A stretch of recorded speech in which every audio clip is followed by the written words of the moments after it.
Welcome to part 11 of What If Kami Sends Naruto Back in Time to Fix His Mistakes. Please remember to like and subscribe as it motivates me to upload more in the future, and as always, link to the fanfiction is in the description. Iwagakure, Secret Chamber. Kitsuchi, Akatsuki and Kuritsuchi met inside the secret chamber with the orange-masked man and Deidara. They were finally able to locate the girl and fulfill their end of the bargain, which meant Kitsuchi was now a puppet leader of Iwagakure. I suppose we can now count on your support? The masked man asked. Yes, Madara, you can count on our support, Kitsuchi said with his arms crossed over his chest. I am grateful that you saved my daughter. What are your plans to deal with the Senju boy? Overwhelming force. Even the strongest people in our organization may no longer be enough to take the boy in a one-on-one fight. Madara answered. That crazy bastard took my arm, Deidara pouted. Kuritsuchi smiled. She missed Deidara and never understood why he left Iwa. We will get him back, cousin. I swear it. Kitsuchi put a hand on Kuritsuchi's shoulder, all in good time. Madara, if he is that strong, why don't we target his family? Deidara spoke out of turn here. That is not a good idea. That brat has fortified his homes with so many seals that it is nearly impossible to get in. I tried getting a clay clone into the Senju villa in Wave and it was taken out by some invisible seal. I tried blowing up the barrier and it didn't work. Then, the whole flippin' village chased me off. Madara sighed. My colorful teammate is right. Our efforts have been thwarted thus far. I believe we need to capture the other Biju and hit him with overwhelming force. One Biju or one Jinchuriki will no longer be enough. Kitsuchi punched a wall. That damned brat. 5 days after Taki incident, Naruto and Kurama re-entered Chomei's seal and it was finally time for her to make a decision. Naruto had repeatedly applied stasis seals to Fu, but there was only so much time the seals could buy. Chomei's yokai was slowly leaking out of Fu and the seal was disintegrating piece by piece. Naruto had erected strong protections around Fu's room that shielded the room from the outside world, and it kept the yokai contained, but that too was a temporary measure. In short, Chomei needed to make her choice. Heya, Chomei. We are back, Naruto chirped merrily from across the lake. Chomei was resting next to Fu's unconscious form near the opposite edge of the lake. She was still laid upon the wooden bed, and she hadn't stirred since the stasis seals were applied. Welcome back, Naruto and Kurama. Chomei answered sadly. Sister, I am sure you can tell. It is time to make your choice. I will grieve with you for your human friend, but it is time to move forward. Kurama said softly. A brief flitter of Chomei's wings was her response before she spoke. Kurama, why do you trust this boy? Why have you tamed down so much? I can feel you are more powerful than ever, so I can't understand why you are aiding the humans. If I answer your questions honestly, will you make your choice? Chomei nodded her massive head. Because the kid earned my trust. You saw glimpses of his previous life in the war. I was synced with him for over 3 years until the bloody and terrifying end.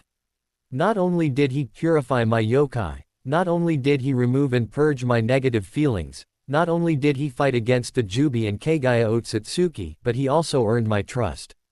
He fought for us, the Biju, the creatures humans call demons, until his dying breath. Then, he gets a second chance, and he can ask Kami, the creator of this universe, for anything. Literally anything. Do you know what he asked? For, no, was Chomei's subdued response. He asked for me to be reunited in full. He asked for me to be his partner once more with the seal opened. He asked for me to be his partner in this journey. Not his pet, not his servant or slave, not his yokai generator. He asked for me to be his partner. If that isn't what father prophesied, then I don't know what is. Kurama said proudly, while Naruto had jumped onto Kurama's head and started petting him affectionately. Chomei took in the boy with eye-bug eye she had. She was amazed by Kurama's words, and she felt herself wishing for that kind of bond. She wanted freedom, but that freedom would only come if she were left alone in the world. Now, for the first time since her creation, she wanted to experience the bond she felt between Kurama and Naruto. Very well. I will trust this child once more. What do I need to do? Naruto spoke up here. I have already set up the sealing matrix. It will be a lot easier for you than it was for Kokuo. It is going to take a while, but I need you to focus on pushing your yokai through the link. I have stabilized Fu's seal as much as I can, so push your essence through that and into me. It will be slow, and I don't know if we can do it all in one day. Be patient with me, and as more of your yokai flows into me, we will be able to communicate with thought. Once you take form in my mindscape, focus on pulling your yokai with you through the link. Push and here, pull once you are in me. Very well, Naruto Senju Uzumaki, I am in your hands. The next day and a half Naruto remained in a meditative state with his hands on Fu's abdomen over the seal. He glowed with a light green chakra that he was guiding into the seal on his abdomen. His Mokudan ability and his Senjutsu chakra were the only things that made this possible, and the process placed a strain on his chakra network. Despite being synced with Kurama, forcing 7 taels worth of foreign chakra through his coils burned and expanded them. Once the process was complete, Naruto's eyes opened, and Fu had passed on to the pure world. 10 days after Taki incident, Naruto awoke at the crack of dawn and went for a run around the island. He had learned Uzu's geography, and he enjoyed his morning run around the island. As he ran, he saw the plans for Uzu flashing through his mind, and he couldn't suppress the smile that ebbed onto his face. It was peaceful, truly peaceful. Naruto's positive thoughts stirred Chomei awake in the seal. The Bug Queen had enjoyed the modifications Naruto made to the mindscape for her. Naruto erected a replica of the great tree on the opposite side of the lake from the cabin. Behind her tree, an expansive forest was erected, and she had to admit that she felt more at peace than any time in her life. The Mokudan ability was truly an amazing thing, and it helped Chomei accept her new vessel for quicker than she expected. Naruto, your homeland is truly beautiful. When will I be able to leave the seal and explore?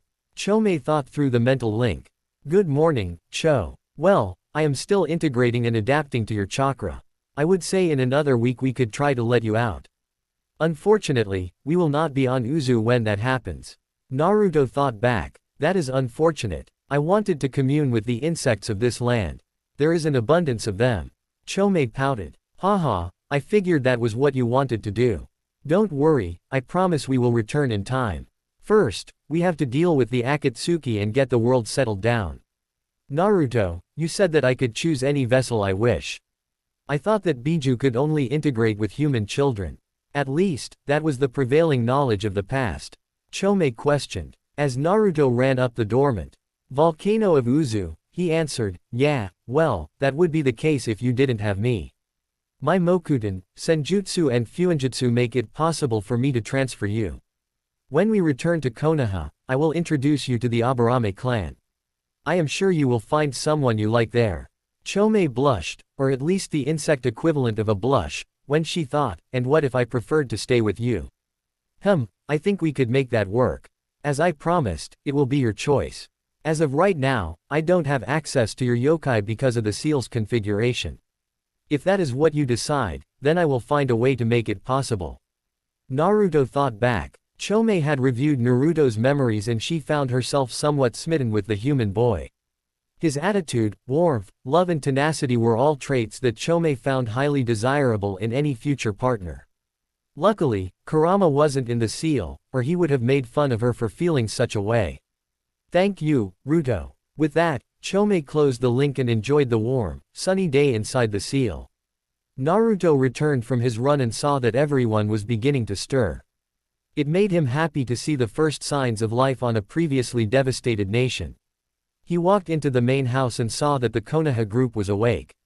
They were eating breakfast and they had prepared to depart that morning. Good morning, Itachi-sensei. Naruto chirped as he entered the kitchen. Tayuya wasn't an early riser, she wasn't a woman that appreciated overly happy men, but Kami was she a woman that could appreciate that body. Naruto was 6 feet tall, lean and every muscle was defined. It didn't hurt that he was handsome and had whiskers that made him look slightly feral. Good morning, shithead. Tayuya cut in. Naruto laughed. Good morning, Tayuya. So, sensei, when are you guys leaving? Before Itachi could speak, another person interrupted him. What am I, little brother, chopped liver? Kakashi said in a pout. Naruto laughed again. No, Kakani, you are you.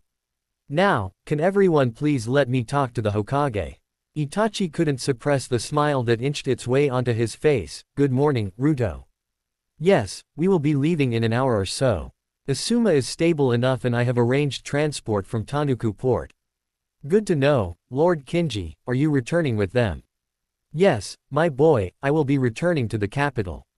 I want to get ahead of this mess with Taki.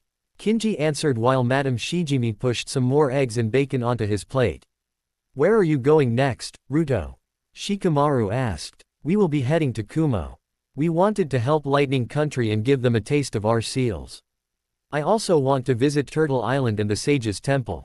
Naruto answered. Is it really safe for you to go to Kumo? Kakashi asked cautiously. Did you see what I did to the Iwa army? I isn't stupid and he wants to be our friend. It is easier for someone to return trust than it is to ask them to take a leap of faith. Naruto's sarcastic tone cowed Kakashi a bit. Anyway, Kakashi, I heard that Team 7 will be participating in the CrossFit workouts. Have fun with that. Kakashi's head sagged and Kiba spoke up. Yeah, I am actually looking forward to it. After fight that Kakuzu the first realized that I need to step my game up. Yip. Bark. Akamaru agreed with Kiba. Akamaru was now about half the size Naruto remembered, so Naruto tossed a piece of bacon toward the dog, who nipped it out of the air with gusto. I would advise caution against taking the workouts lightly, Kiba. Every workout leaves me panting. Shino chilled Kiba's enthusiasm. Yeah, that is what they are designed to do. Just give it your all and enjoy working out with your friends. That is what it is all about.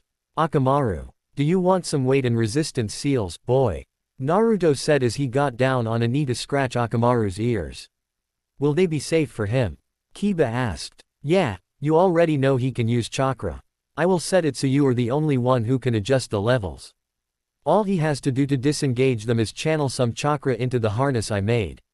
You can show it to your clan and see if they want some more. Naruto answered while scratching Akamaru's belly. Cool, I will do that. Before the conversation with Kiba could continue, Naruto turned back to Itachi and asked, any word on the snake or your little brother? The mood in the room instantly sobered and Naruto knew the answer before Itachi spoke. No, we have raided multiple bases. Each of the bases Yuya gave us were either deserted or just minor outposts. We haven't gotten any leads, but we think Orochimaru has moved out of Rice Country. Naruto thought for a bit and pulled on memories of his past, but he was coming up blank. Shit, I was hoping you would have something. So, the snake has gone completely silent. Itachi nodded. Yes, our intelligence says that he hasn't made any overt moves recently. I believe that it is a matter of time until he strikes, but until he does, we won't know. I will keep an eye out, sensei. We know he can't be in Wind or Water Country due to the alliances. It is unlikely he is in Lightning Country. My guess is that he has infiltrated some minor nation again and taken it over. Just look for occurrences of repeat disappearances and you will find him sooner or later. Naruto tried to be positive while speaking about the touchy subject. So, how does it feel to be a dad, Naruto? Sakura cut in and distracted everyone from their negative thoughts. Naruto smiled a gigawatt smile. It is amazing. I mean, I don't get to do much. I am kinda missing the proper parts, but Hashi is awesome. He gives me a new reason to fight every day. Ah, Sakura pined. Sounds troublesome. Shikamaru lambasted. He is cute brat. Yuya added. It makes me want to grow my own hive. Shino chimed in. Naruto laughed. Haha, thanks guys. Just hold off on it for a while. It wasn't in my plans, but that little man is a blessing from Kami. Now, I don't need to tell you that you are not to speak about Hashi, Suya or Kushina while in Konoha, right? Everyone nodded their understanding. The Senju family had been very forthright when expressing their concerns of people knowing about the little ones. The incident in Wave provided more than enough evidence of that fact. After a group breakfast, the Senju family and the training group walked down to the docks with the Konohans and the Fire Daimyo's entourage. Naruto disabled the whirlpools, and the groups were able to leave without incident. Ino and Tamari put comforting hands on Naruto's shoulder. They are alive because of you, Ruto. Ino whispered as she laid her head on his shoulder. You did good, hubby. Tamari said as she laid her head on his other shoulder. Kokuo, Kurama and Tsunade watched the trio from away and it was Kokuo that spoke first. Your kid is something special.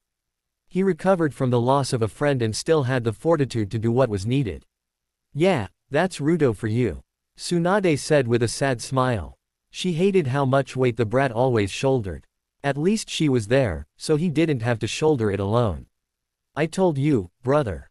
He is the one. Kurama just left it at that as he smiled fondly at the threesome on the docks. To Kumo. Heya Sammy, long time no talk. Ruto. Oh my Kami, it has been so long. How are you? Really good sweetheart, we have a lot of catching up to do. Oh, I can't wait. So, where do you want to start? Well, I was thinking we could talk over some sushi and sake. You still like sushi, right? No way. You are coming here. Yay. Yup. Be at Thunderbolt Port in 5 days. Mind letting I know. Sure thing, Ruto. Oh my gosh, I am so excited. Can't wait to see you. Travel safe.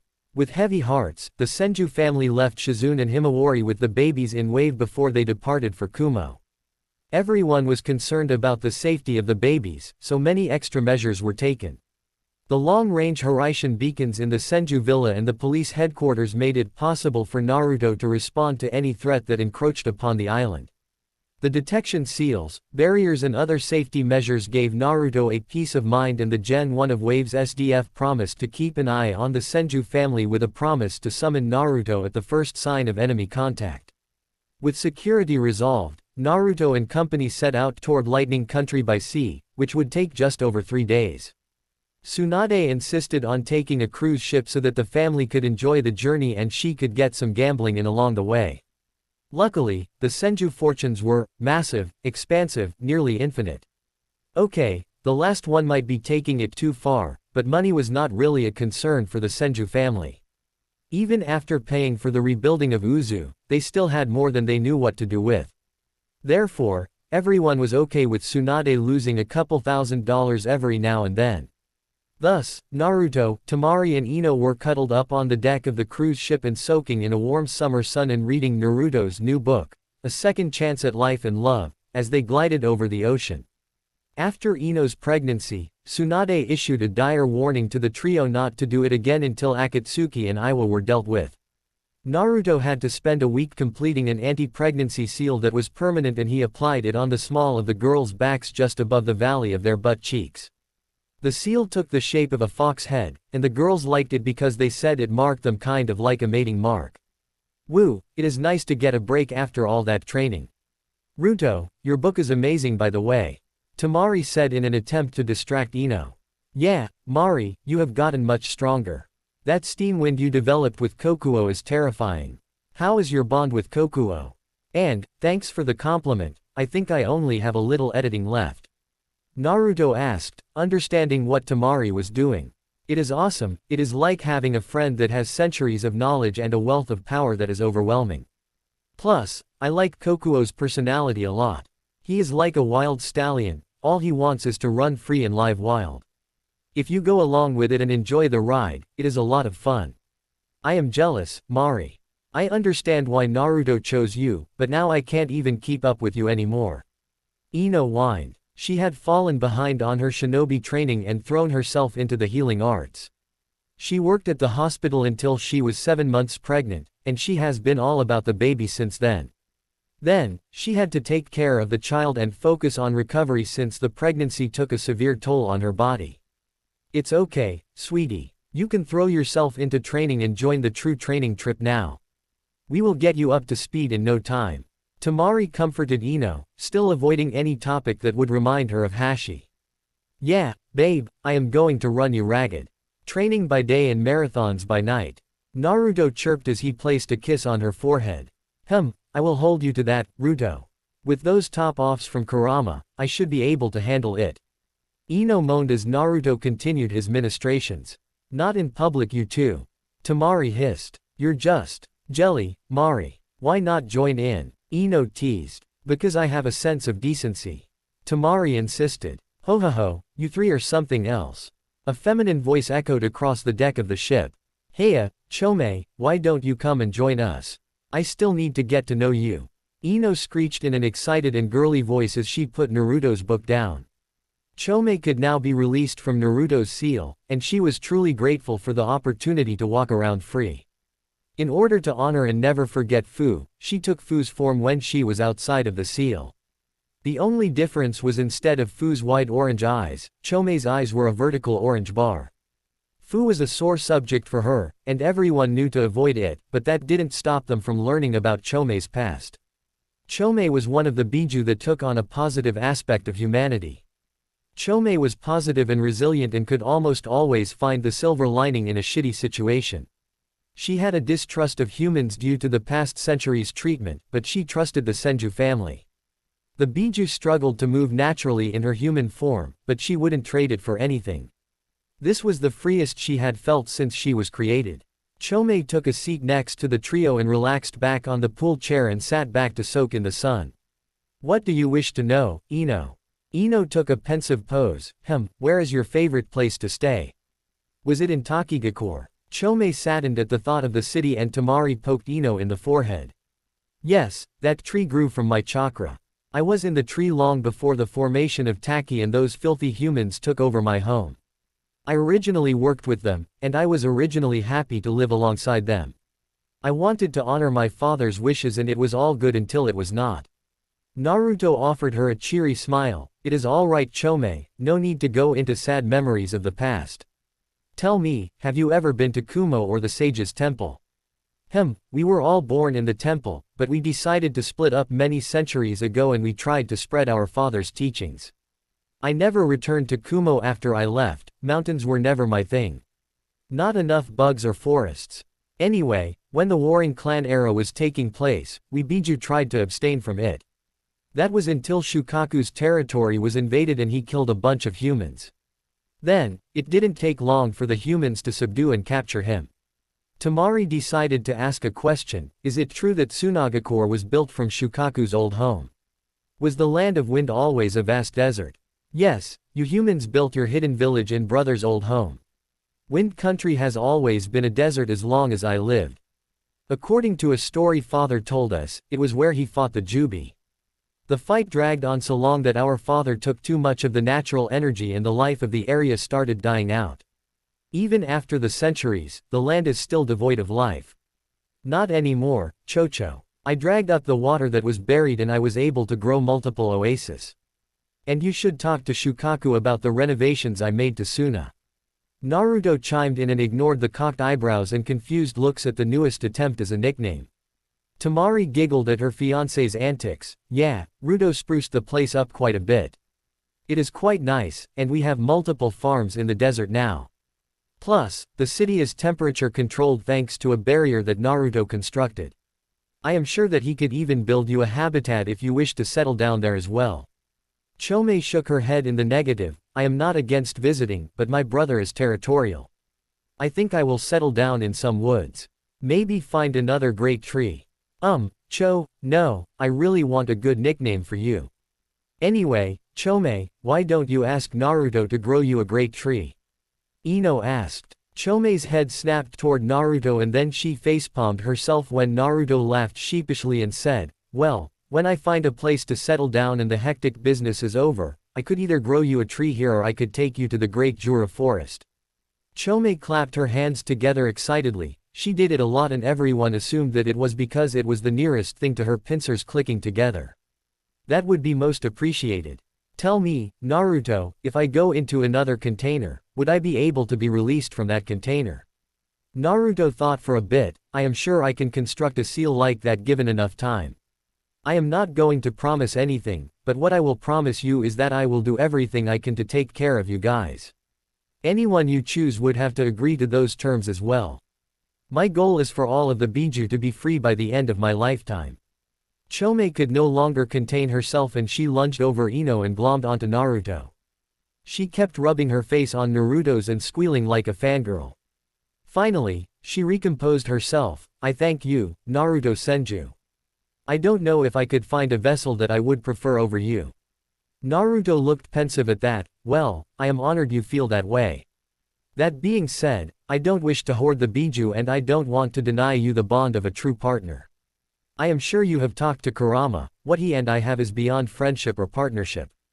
Ino and Tamari puffed their cheeks in jealousy and pouted a bit, which earned a girly giggle from Chomei. I will take your words to heart, Ruto. The rest of the vacation journey was a glamorous retreat from the strain of daily life. It was cathartic and appreciated by every member of the training trip. Naruto and Q picked up an interesting scent from Gaara and Hinata before Shukaku walked over with a face-cracking smirk on his face. The formerly crazed Tanuki confirmed Naruto's suspicions and he simply offered a bro clap to Naruto's shoulder. Hinata saw this and blushed a cherry red, which made the guys laugh heartily until sand spears appeared out of nowhere and attempted to impale the 3 male members of the training group. That was the scene that greeted Team Yugito as they were waiting for the training group to dismount from the boat. Karui was jealous of the cruise the group took. Yugito and Samui were smiling wistfully and Omoi ran up to get his greeting hug from Tsunade. As Omoi passed out once again, everyone else made their way down the walkway. The greetings were exchanged. The Team Yugito was integrated seamlessly into the training group.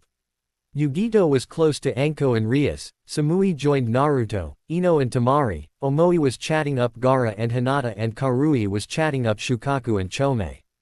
The trip to Kumo only took 2 days and the group enjoyed the leisurely pace. Naruto noticed something odd and spread his senses out as he was laying in bed. Gaara and Hinata were sharing a tent, which really didn't surprise Naruto. The surprise was Yugito joining Anko and Rias in their tent. Upon reflection, Naruto realized that he shouldn't be surprised at all. Then, he sensed Samui relaxing in a tree as she was on her shift of the night's watch. Naruto created a clone and substituted with it so as not to disturb his girls. Naruto appeared next to Samui and created a wider platform on the tree branch that allowed him to sit down and swing an arm over her shoulders. Samui shamelessly accepted the offer and cuddled into Naruto. She really missed his warmth and despite trying to move on, she often found herself thinking about her time in Konoha. "How ya been, Sammy?" Naruto asked softly. Samui moaned as she snuggled into Naruto's shoulder. "I have been good. Really focused on my shinobi career." This was actually the first time the Team Yugito has worked together in a while. "Oh yeah, why is that?" Naruto asked softly, truly appreciating the opportunity to reconnect with his friend. "Well, after your messages to the Raikage, he decided that Yugito and B would be a permanent tag team until the Akatsuki are dealt with. So, they have been running ranked missions together since the Chunin exams. Speaking of which, how are you holding up?" Naruto sighed. "That's crazy. I am glad that the Raikage took my warning seriously. A month ago I actually fought against the Akatsuki. My friends were in Taki, and they were after the 7 tails. My friends got hurt pretty bad and Fu, the Jinchuriki, ended up dying." Samui gasped before Naruto rubbed her shoulder and continued. "It is all right. I went in and fought off Kakuzu. He fled with his tails between his legs when he was down 3 hearts. Then, I killed Hidan the Jushinist before he could finish off Team 10. Samui sat up and looked into Naruto's eyes and saw he was deadly serious. "Ruto, that's nuts." Naruto shrugged and pulled her back into his arms. "Yeah, maybe a little bit. Honestly, Kakuzu isn't the scariest guy in the Akatsuki. Hidan was a chump that relied on his immortality. I don't want to talk about them though, tell me more about you." Samui moaned in comfort as she fell back into Naruto's warmth. Well, not too much to tell. I will be taking the Jonin exams in a couple months and I have taken my training seriously. I think Kumo will become a full ally of Konoha soon." Samui stopped and giggled here. "That is if the civilians don't piss you off. The Raikage ranted for days about your stupid civilians, and I would expect multiple invitations to join Kumo if I were you." Naruto chuckled under his breath. "I can handle Truth be told, I want to deepen my bond with Kumo. If I can get 4 of the Great 5 together, then I think it will be that much easier to make the world a better place." Samui sighed wistfully and offered a prayer to Kami. "You know, Ruto, if it weren't you, I would say that changing the world isn't possible for one man to do. That's the thing, Sammy, I am not doing it alone. You know my training group, you know my friends in Konoha, and there are also my allies in Wave, Suna and Kiri. I am far from alone. What about you? Any boys in Kumo step up to the plate?" "Nope," Samui answered coolly. "That's a crying shame, they don't know what a cool girl they are missing out on." Naruto tightened his hug. "Why don't you join the girls in our tent? I will take over the watch." Okay Ruto. Thank you," Samui responded sleepily. The next day, the group made it into Kumo, and they walked with Ai up the mountain to the Raikage's tower. Rather than have the whole family join in the madness, Tsunade brought Naruto and I brought in Mabui, Darui, Yugito, B and Shi. The rest of the group was taken to a temporary home for dignitaries that was next to the Raikage's mansion. I stood up and opened his arms with a big smile on his face. Finally, the Senjus grace Kumo with their presence. Welcome to Kumo, so what can we do for you during your stay? Tsunade let Naruto speak up. First, Lord Raikage, thank you for welcoming us into your beautiful village. Second, I think we should talk about the Akatsuki. I fought 2 of their members in Takigakure and there are some developments you need to be made aware of. I nodded. I heard Taki was attacked, but I didn't know that you were involved. Naruto proceeded to recount the Taki incident and left out the parts about Chomei now residing within his seal and the parts about New Uzu. I listened intently to the story of Naruto's fight and got a bloodthirsty smirk on his face. Then, his mood turned somber when he heard about Fu dying and the damage to shinobi such as Kakashi Hatake and Asuma Sarutobi. After Naruto completed his tale, the room remained silent for a minute or two before B spoke up. Yo, ain't no need to be down, those fools can't handle the brown. B pointed toward his skin when he said this before continuing in his usual, arrhythmic fashion. If the fools step toward the kitty, then they will have to deal with the killer B, we. I subjected his brother to the iron claw and ended the impromptu rap. B. What have I told you about speaking in that incessant rap when we are in serious meetings? Naruto and Tsunade were chuckling while Kurama and Chomei were laughing heartily at their brother's container. Naruto spoke up for B, it is actually appreciated, Lord Raikage. He broke everyone out of their negative mood, I guess you could say we appreciate his attitude. Ain't no need to make a racket, the Senju family knows Killer B can back it.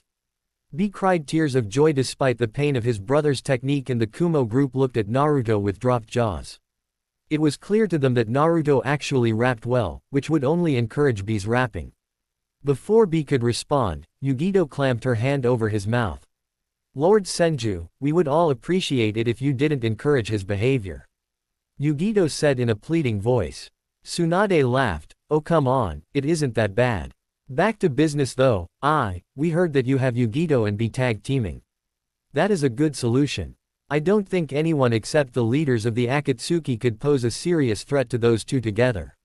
What have you heard from Iwa? I turned serious, his smirk turned into a scowl, and he growled lowly. Well, we believe that they allied with the Akatsuki. There are also reports of AIM shinobi walking around in Iwa. Naruto nodded, yeah, so I know I can trust you guys, but I am going to need your utmost discretion. Does everyone agree to keep everything said here an absolute secret? If this spreads, it would put my family at risk. Everyone was nodding but Tsunade looked panicked. Ruto, you don't have to tell them about that. Naruto put a calming hand on Tsunade's shoulder. Mama, if I want them to trust me, then I need to show I trust them. So, can I count on your silence? I looked around at the people in his room. He activated the privacy seal that was on his desk. He had already told his bolt to leave the room and now the room was secure. Naruto, I trust each of these people with my life. You have my word as the 4th Raikage that anything you say here will be held in the utmost confidence. Naruto took a deep breath, closed his eyes and spoke. When my son was born in Wave, I was sent a team of 12 Jonin-level shinobi to kidnap my son. Luckily, we had allies in the area at the time. After that attack was foiled, I encountered Deidara the Mad Bomber flying over the city. I shot him down and took off one of his arms, but he got away. I believe the Akatsuki, Iwa and AIM are allied together. The Kumo group was frozen, completely unable to respond to the information. This kid just told high-level foreign shinobi that he had a male heir. Not only that, but Iwa wasn't as isolated and crippled as everyone thought. Once again, it was B that snapped the group out of it by embracing Naruto in a bone-crushing hug. Congratulations little bro, we should celebrate show.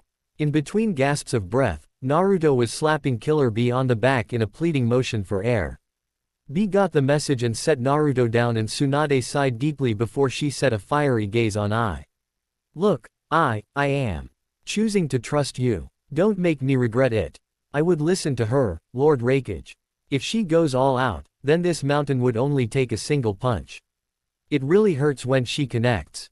Naruto added playfully. Tsunade groaned and facepalmed herself. brat, that isn't the kind of thing you say when you are visiting a foreign village. Naruto shrugged, it isn't that big of a deal. I can do it, you can do it, Gaara can do it, B can do it, and I am fairly sure Temari could do it. Look, Lord Raikage, we are not threatening you or your people. I would never do such a thing. What we are promising is death to anyone that attempts to attack my family. I sighed, I have let monsters into my home. Naruto belted out a laugh, nah, you let powerful allies that are willing to help your nation into your home. I looked up with a smirk at this. So, boss, what work do you have for us? I smiled a full, toothy smile. Don't worry about that today. I will get a honey-do list together for you. Now, I heard that you wanted to visit Turtle Island and the Sage's Temple. Naruto nodded enthusiastically, yes, I have talked to Kurama, Chomei, Shukaku and Kokuo, and they all told me that I need to visit the Sage's home. Once again, the group was stunned by the casual name-dropping of 4 Biju. It was Yugito that spoke up, Matabi wishes to know how you communicate with 2 Biju whose hosts died. They should have died and been in the process of reforming. Naruto shrugged and told a half-truth, I am probably the second, no third, yeah, third best sage of all time. I could commune with their natural energy while they were reforming. Yugito narrowed her eyes, catching the fact that she wasn't getting the whole truth. A quick look at B let her know that he sensed the same thing. Before they could say anything, I spoke up once more. This all sounds fun, Naruto, but I heard about your battles with Tsunade. I request an official spar at some point during your trip. Your father was my previous rival and I have had nobody contest my speed since he died. Plus, I still owe you for that workout you gave me. I finished with a smirk. Naruto shrugged, okay. Let's do that as a send-off. It will be my final test for the training trip. I know you are fast, and I guess Kage aren't really in the bingo book. Tell me, Lord Raikage, what would you say your threat ranking is? I put a thinking hand to his chin and nodded to himself, well, I would say very high, S, rank. I can't grow a forest or wipe out thousands in a minute, but in one-on-one combat I would say I am king. I's smirk grew truly feral as he finished his statement, which got Naruto going. Naruto matched I's smirk, very well, I will fight you as an equal at the conclusion of my time in Kumo. I will go all out, and I request that you do the same. In the meantime, would you like a workout buddy? I belted out a laugh, Tsunade, I love your brat. How long should I keep my morning and evening schedules clear for? Naruto looked to Tsunade, who shrugged. Well, I have about 11 months until I need to be back in Konoha. I will need to stop by Wave and Suna on our way home. Let's say 7 months. During that time, the Senju family will take sealing and non-combat missions for Kumo. We have been authorized by Itachi to conduct preliminary negotiations for a treaty between Kumo and Konoha. On another front, Wave is looking for trade partners. The Sage's Temple. After a month performing minor sealing missions in Kumo and the Lightning Capital, Naruto felt that it was finally time to go to the Sage's Temple. Turtle Island was a 3-day journey from Kumo and Naruto wanted to spend some quality time at the temple. I informed Naruto that the temple was staffed by monks that had committed themselves to studying the Sage of Six Paths and that they had a very strict etiquette while in the temple. Thus, Naruto decided for his first journey to the temple to be alone, other than having Killer Bee as his escort. As he traveled with Bee, a fond smile graced his face as he thought over the previous month in Kumo. Tsunade and Kurama had made it official, and they asked his permission to use his body once the Akatsuki were dealt with. Man, the lucid dreams of Tsunade and Kurama were distracting, and Naruto truly didn't know how to feel about it. It was a truly unique situation, so Naruto resigned himself to being happy for his mama and soul brother. Shaking off those thoughts, Naruto thought about rekindling his friendship with Samui, Omoi, Karui and Yugito. They were great friends and Naruto counted them among his precious people. Samui specifically spent a lot of time with the Senju family, even when the training sessions were over. She bonded with Ino and Temari. Evidently Naruto missed something because Ino and Samui were very close, and that relationship spread to Temari. Regardless, it was great seeing Samui's smiling face alongside the Senju family. Leaving them behind is never easy, but Ino and Temari almost seemed excited to shoo him off to the Sage's Temple. Yugito was close to another pair in the Senju family, and she wasn't even being discreet about it. The first time the beautiful Kumo blonde joined the Senjus for breakfast in Anko's white t-shirt and her panties made it super clear to everyone what was going on. Rias and Anko were always free spirits and it seemed like they found a friend of sorts in Yugito. Her presence also became a fixture in the Senju's guest house, and nobody seemed to mind her presence. Omoi and Karui were not as close, but they were present as well. They really enjoyed the CrossFit workouts and the vibes of the training group. Omoi was closer to Hinata and Gaara and it seemed like that was their niche within the family. Everyone missed Omoi's worst-case scenario rants, and they were happy to play into the paranoia. Omoi took it gracefully and Karui laughed her ass off. Naruto also gave Karui a communication scroll and flashed back to Konoha to give the counterpart to Choji, which Karui was grateful for. She tried to play the hardass, but she was just a teenage girl at heart. I kept Naruto, Rias and Naruto's shadow clones busy. They had set up a total of 10 chakra null zones in training grounds, they had helped with a plumbing issue in the mountain through creative use of seals and they had shown I how to develop some of the land around the mountains for agriculture. I also had Naruto grown a not-so-small national park with hope that the local wildlife would seek refuge in the cover. It made the area around Kumo greener and the people seemed to enjoy it. As the 3-day travel came to an end, B got more serious as they approached the temple that resided in the center of Turtle Island. Evidently, the ancient turtle was one of the boss summons that the sage summoned in the good old days. The creature agreed to watch over Kumo for the sage, and it took its job seriously as it traverses the seas around Kumo. That made it an effective guardian of the sage's temple and the other various creations of the sage. As Naruto walked up the seemingly endless staircase to the temple, B informed him that he would need to leave all weapons outside and he would have to change into monk's robes to even enter the temple. That didn't bother Naruto much and he readily agreed to those conditions. About halfway up the staircase, there was a plateau with an inn managed by the monks that Naruto was going to stay at. This is where B handed Naruto off, and he got set up for the night. In the room in his inn, he immediately set up some security seals and placed a Hiraishin beacon. He wasn't going to flash back to Kumo until he had explored the temple, but he was going to make sure that he could return to the inn and secure his equipment in a flash. That being said, Naruto closed his eyes and tried to focus on the coming day and the task in front of him. He was hoping that he could attain the state of enlightenment that Hashiram wrote about so passionately in his journals. He drifted off to a peaceful sleep during his meditation and he enjoyed the peace of sweet dreams. The next day, a monk prepared breakfast for Naruto before escorting him the rest of the way to the sage's temple.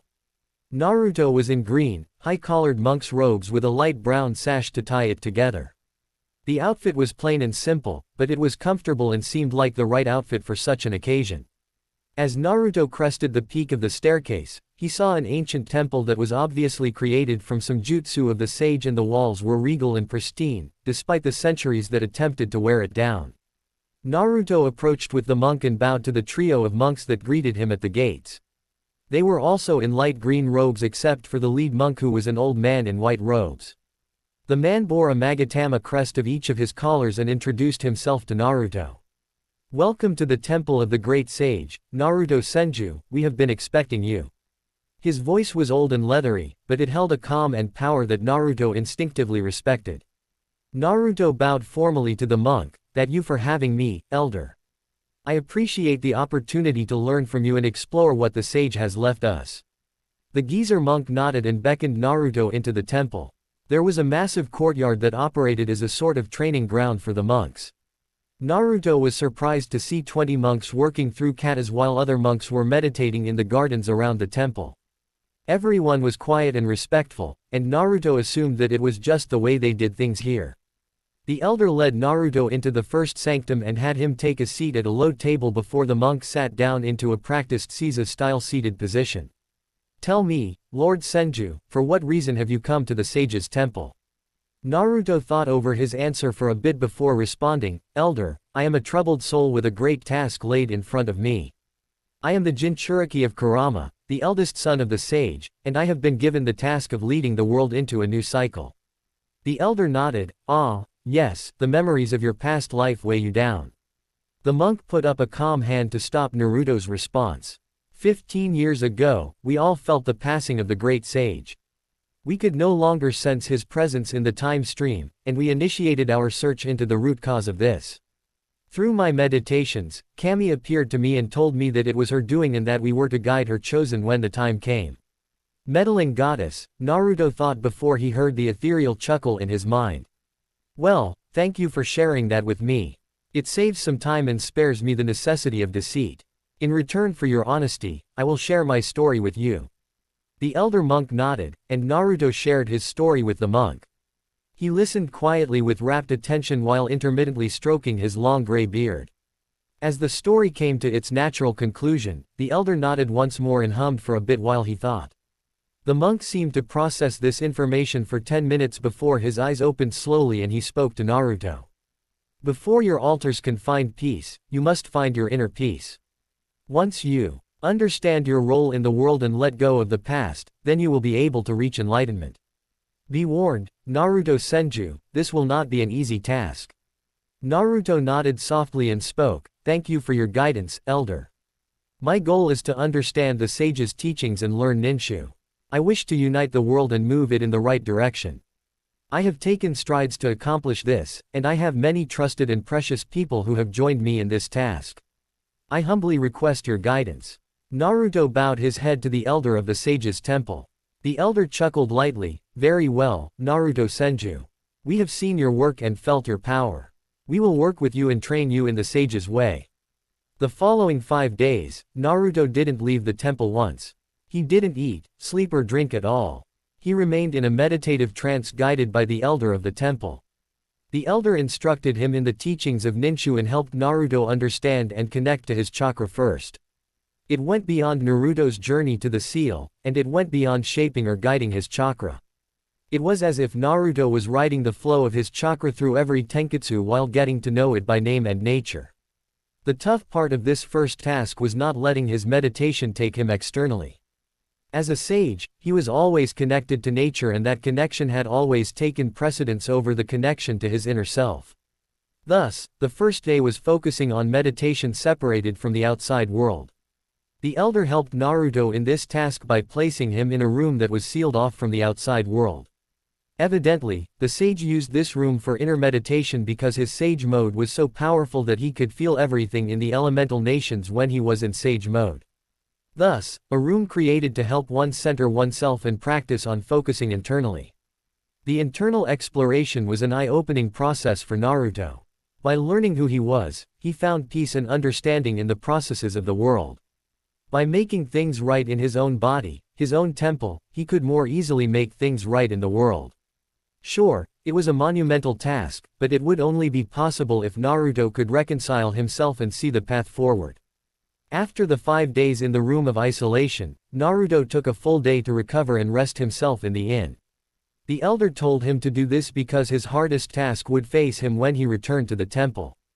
Naruto took the elder's warning seriously and he ate, rested and recharged at the inn until the morning of the 7th day. Upon returning to the temple, Naruto was greeted by the elder and all 40 monks that lived in the temple. Naruto Senju, today you will confront your past. Today, you will accept your future. Today, you will learn to live in the present. Come with me. The elder spoke in an authoritative tone. Naruto didn't speak, he simply followed the elder and the 40 monks followed him into the temple. They walked around to the back side of the temple where a small reflective pool lay in the center of a trimmed, grassy patch. Naruto followed the elder's example when he stripped off his robes and placed them on a stone table. He walked through the cool mountain air completely exposed to the elements and nature. He was so caught up in the calm trance that surrounded the temple that he didn't mind his nudity or the nudity of the elder monk.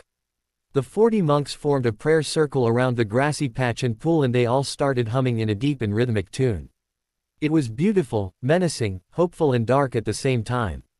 All of their eyes were closed, but Naruto could feel that they were all connected spiritually to one another. The chant calmed Naruto's mind and prepared him for the task ahead of him. Young one, to accept one's past means to accept everything. Understand that the past was meant to stay where it is, and it is not meant to be shouldered by those that live in the present. I wish you luck, Naruto Senju. The elder spoke as he stepped into the pond. Naruto followed him in and was pleasantly surprised by the natural warmth of the water. He accepted the elder's hand and let the elder guide him into the water. The elder met his eyes briefly and Naruto felt connected to the man and the man to him. It was deep and spiritual, displaying a level of trust that should be foreign to strangers that met a week ago. Despite that, Naruto felt like he could trust this man implicitly and he relinquished himself to be dunked in the pool of reflection. Naruto's eyes snapped open, and he was in an ethereal white plane. He understood that this wasn't his mindscape or Kami's realm, but this was something else entirely. Then the landscape morphed and turned into Konoha. Images of Naruto's childhood and all of the feelings that came with it assaulted his senses. He couldn't keep track of it all, but he experienced it. It felt overwhelming, endlessly, tortuous, lonely and full of despair. The assault stopped and a memory of the past flashed into clarity and paused. Naruto was in the Hokage's office with Hiruzen Sarutobi sitting behind the Hokage's desk while dressed in his robes. The elder looked down on Naruto with a look that was a mixture of regret, kindness, sorrow and pity. Naruto felt all of Hiruzen's emotions as well as the emotions of his child form in the room. He calmed his mind, took a deep breath and processed everything.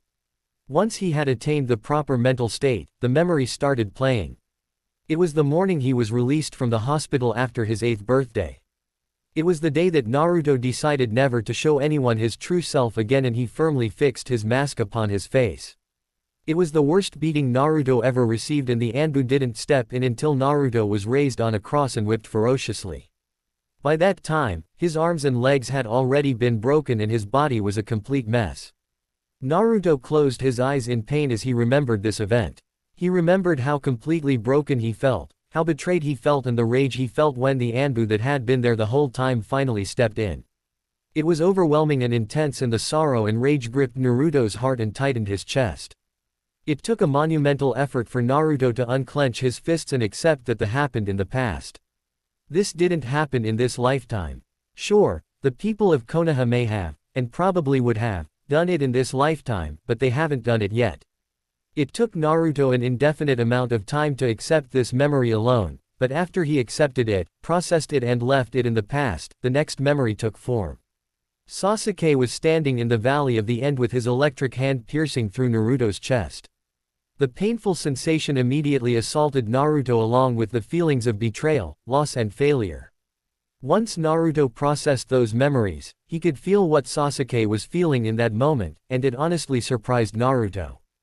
Sasuke felt an immense sense of dread, fear and regret. He dreaded and feared that he may have actually killed the one person in the world that he could call a friend. He regretted pushing the one person who was there for him away. He was also overwhelmed by the grief and rage he suffered through daily due to the loss of his clan. Those feelings were where Naruto felt the insistent urging of the toxic cursed seal on Sasuke's neck. Naruto understood Sasuke on a more in-time level than ever. Naruto rebelled against this feeling. He didn't want to understand the traitor. He didn't want to accept the betrayal of his best friend. He couldn't accept it because it was this man that eventually stole everything from him and ended the world. Sure, it wasn't this Sasuke, this child. It was an older Sasuke, but this teenage boy would grow into the epitome of evil. How was he supposed to accept this? It was at that point that Naruto felt a phantom sensation on his shoulder blades and he remembered that he was in the arms of the elder. He was in the pool of reflection. This was the past and he needed to find a way to leave it there. As Naruto looked at the frozen memory, he frowned deeply and realized why this task was so hard. Just like himself, Sasuke was a kid swept up in the tides of the time. There were so many foreign and evil influences on his friend that Naruto couldn't honestly blame Sasuke himself.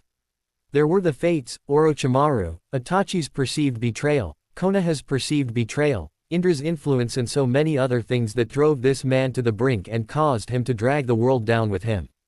It was at that point that Naruto understood. Sasuke was a child with a similar and inverse destiny to his own. Sasuke was just as overwhelmed throughout his whole life as Naruto was. Sasuke felt just as betrayed as Naruto did. Sasuke was just a kid. At that moment, Naruto went and embraced Sasuke from behind and the memory dissolved into pixels of light. A sense of calm and understanding swept over Naruto and he was able to move forward. The memories continued in this fashion for an unknown length of time. All of the unresolved pain and regret that had tethered itself to Naruto's soul was processed one memory at a time. The purification of Naruto's soul was painful, dreadful and yet completely necessary for him to accomplish his given task. As the weight was chipped off piece by piece, Naruto felt light overwhelm him and he awoke back in the real world, back in the sage's temple, back in the arms of the elder. Welcome back, Naruto Senju, now you are ready to understand your future. The elder said while the monks remained in their rhythmic chant. Thank you, elder. Back in Kumo, while Naruto was at the sage's temple, Ino was sitting by the pool with Temari, Rias, Enko and Yugito. All 5 girls were reading a copy of Naruto's new book and they were completely oblivious to the outside world. The book demanded their attention and all they wanted to do was keep reading. Thus, Ino didn't notice when Samui sauntered up to her side until she saw down on the pool chair and cuddled into Ino. Whatcha reading, Blondie? Samui asked. Ruto's new book. Didn't you get a copy? Ino said without looking away from the book. Samui pouted and tried to take Ino's book, which earned her a punch in the tits. OWW. Not cool, Ino. And it is totally not cool that Ruto didn't give me a copy. Temari giggled, well, we are his fiancés. Samui's pout was on epic levels now. Then why do Rias, Enko and Yugito have one? Enko belted out a laugh, I am family and Yugito is, well she is. My fucktoy. Rias chirped. Samui knew about Yugito joining the lesbian couple, but she still cocked an eyebrow. A fucktoy. How are you able to do that? This comment earned a perverted giggle from Enko and a severe blush from Yugito. Rias got a devious smirk on her face.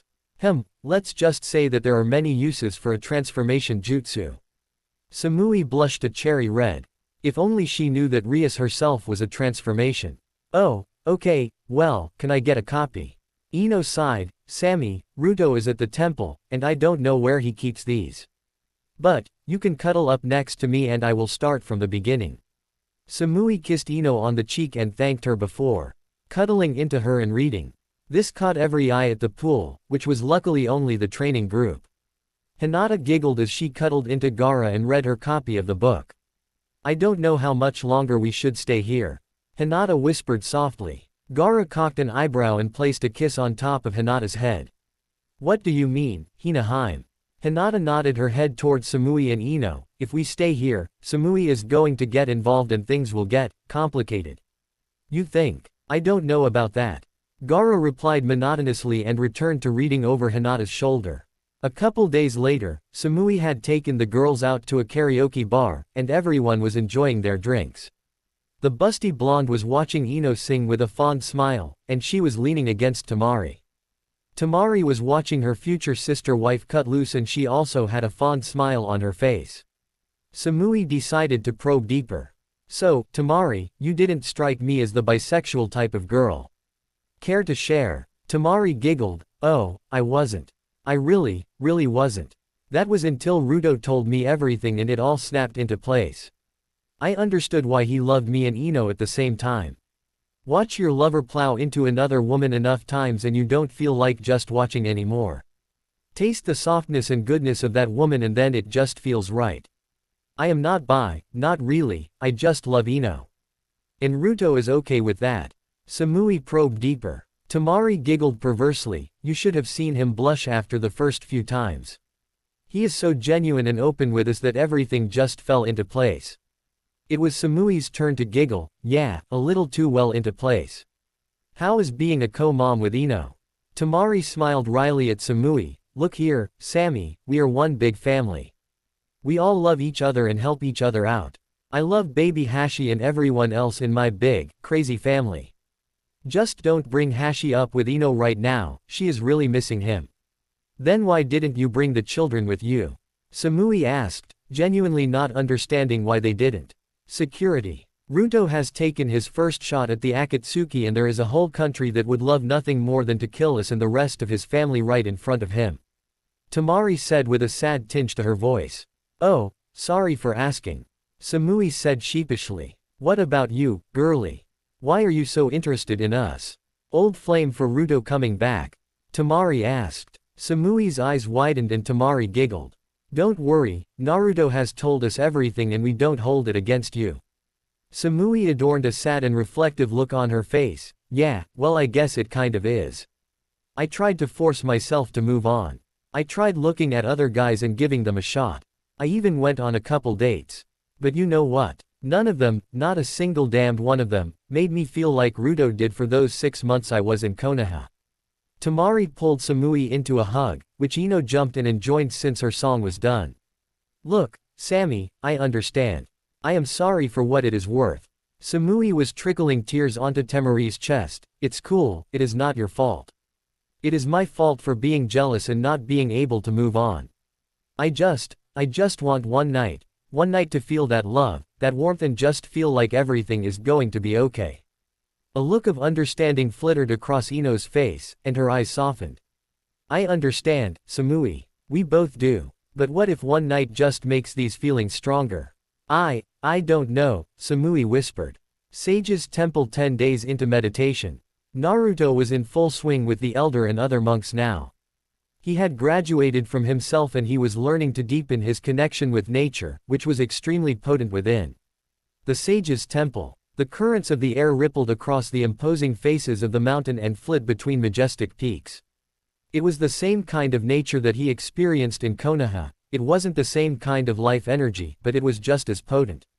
That was part of his lesson. Senjutsu chakra didn't just come from plant life or other living beings.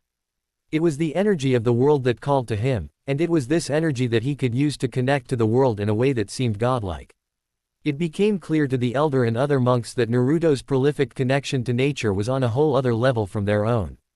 The aura around him while he meditated and connected with nature was far deeper than anything they could hope to attain. As if proof of this was needed, when Naruto was meditating, the Senjutsu chakra began forming magatama on his robe and the markings on his face changed from a forest green to a more golden blonde color. His eyes went from emerald green to golden and the elder started to bow to Naruto when he entered this mode. There were only 3 magatama on his chest, but it signified that Naruto was approaching a sage mode similar to that of the Sage of 6 Paths.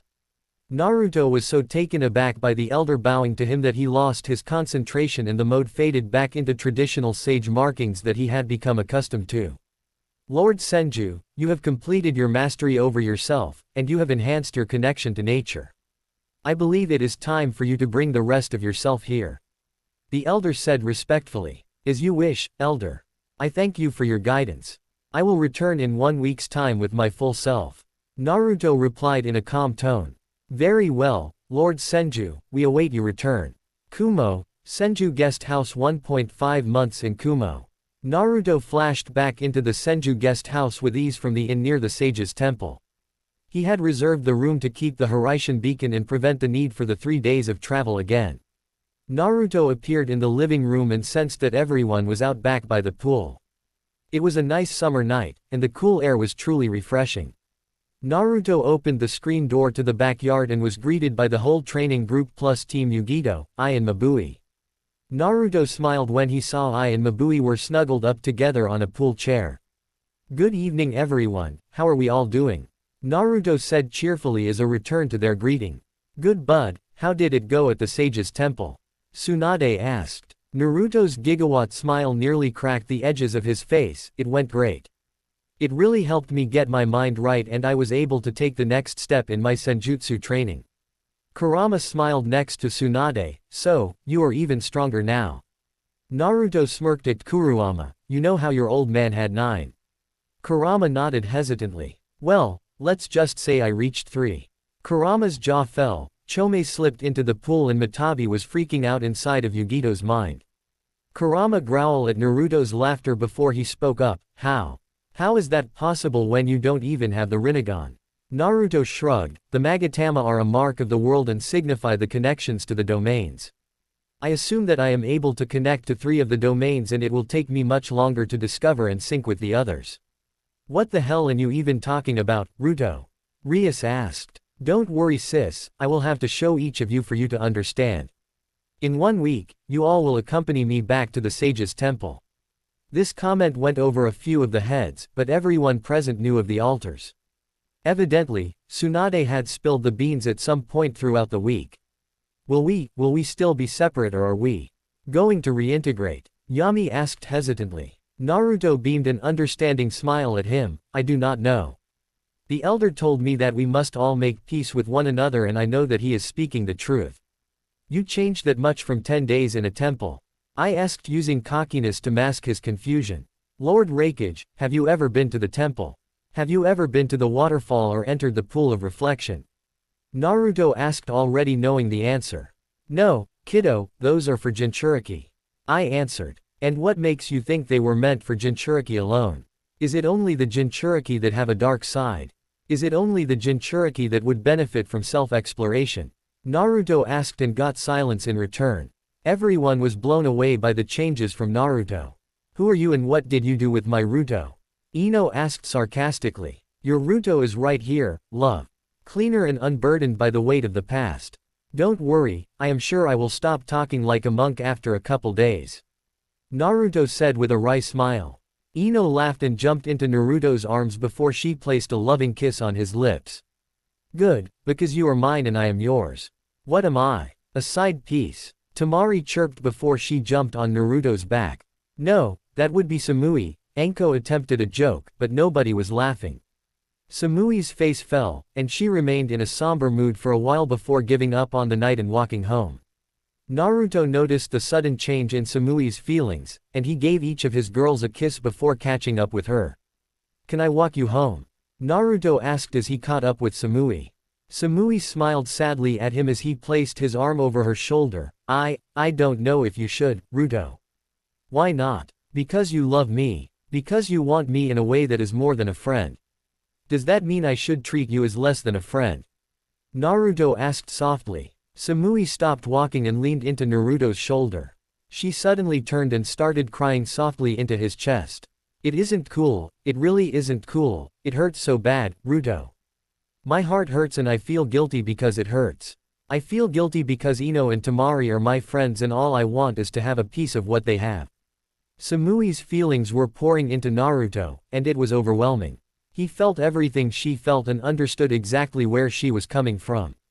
If this was what his new link to Senjutsu did, he wasn't sure if he liked it.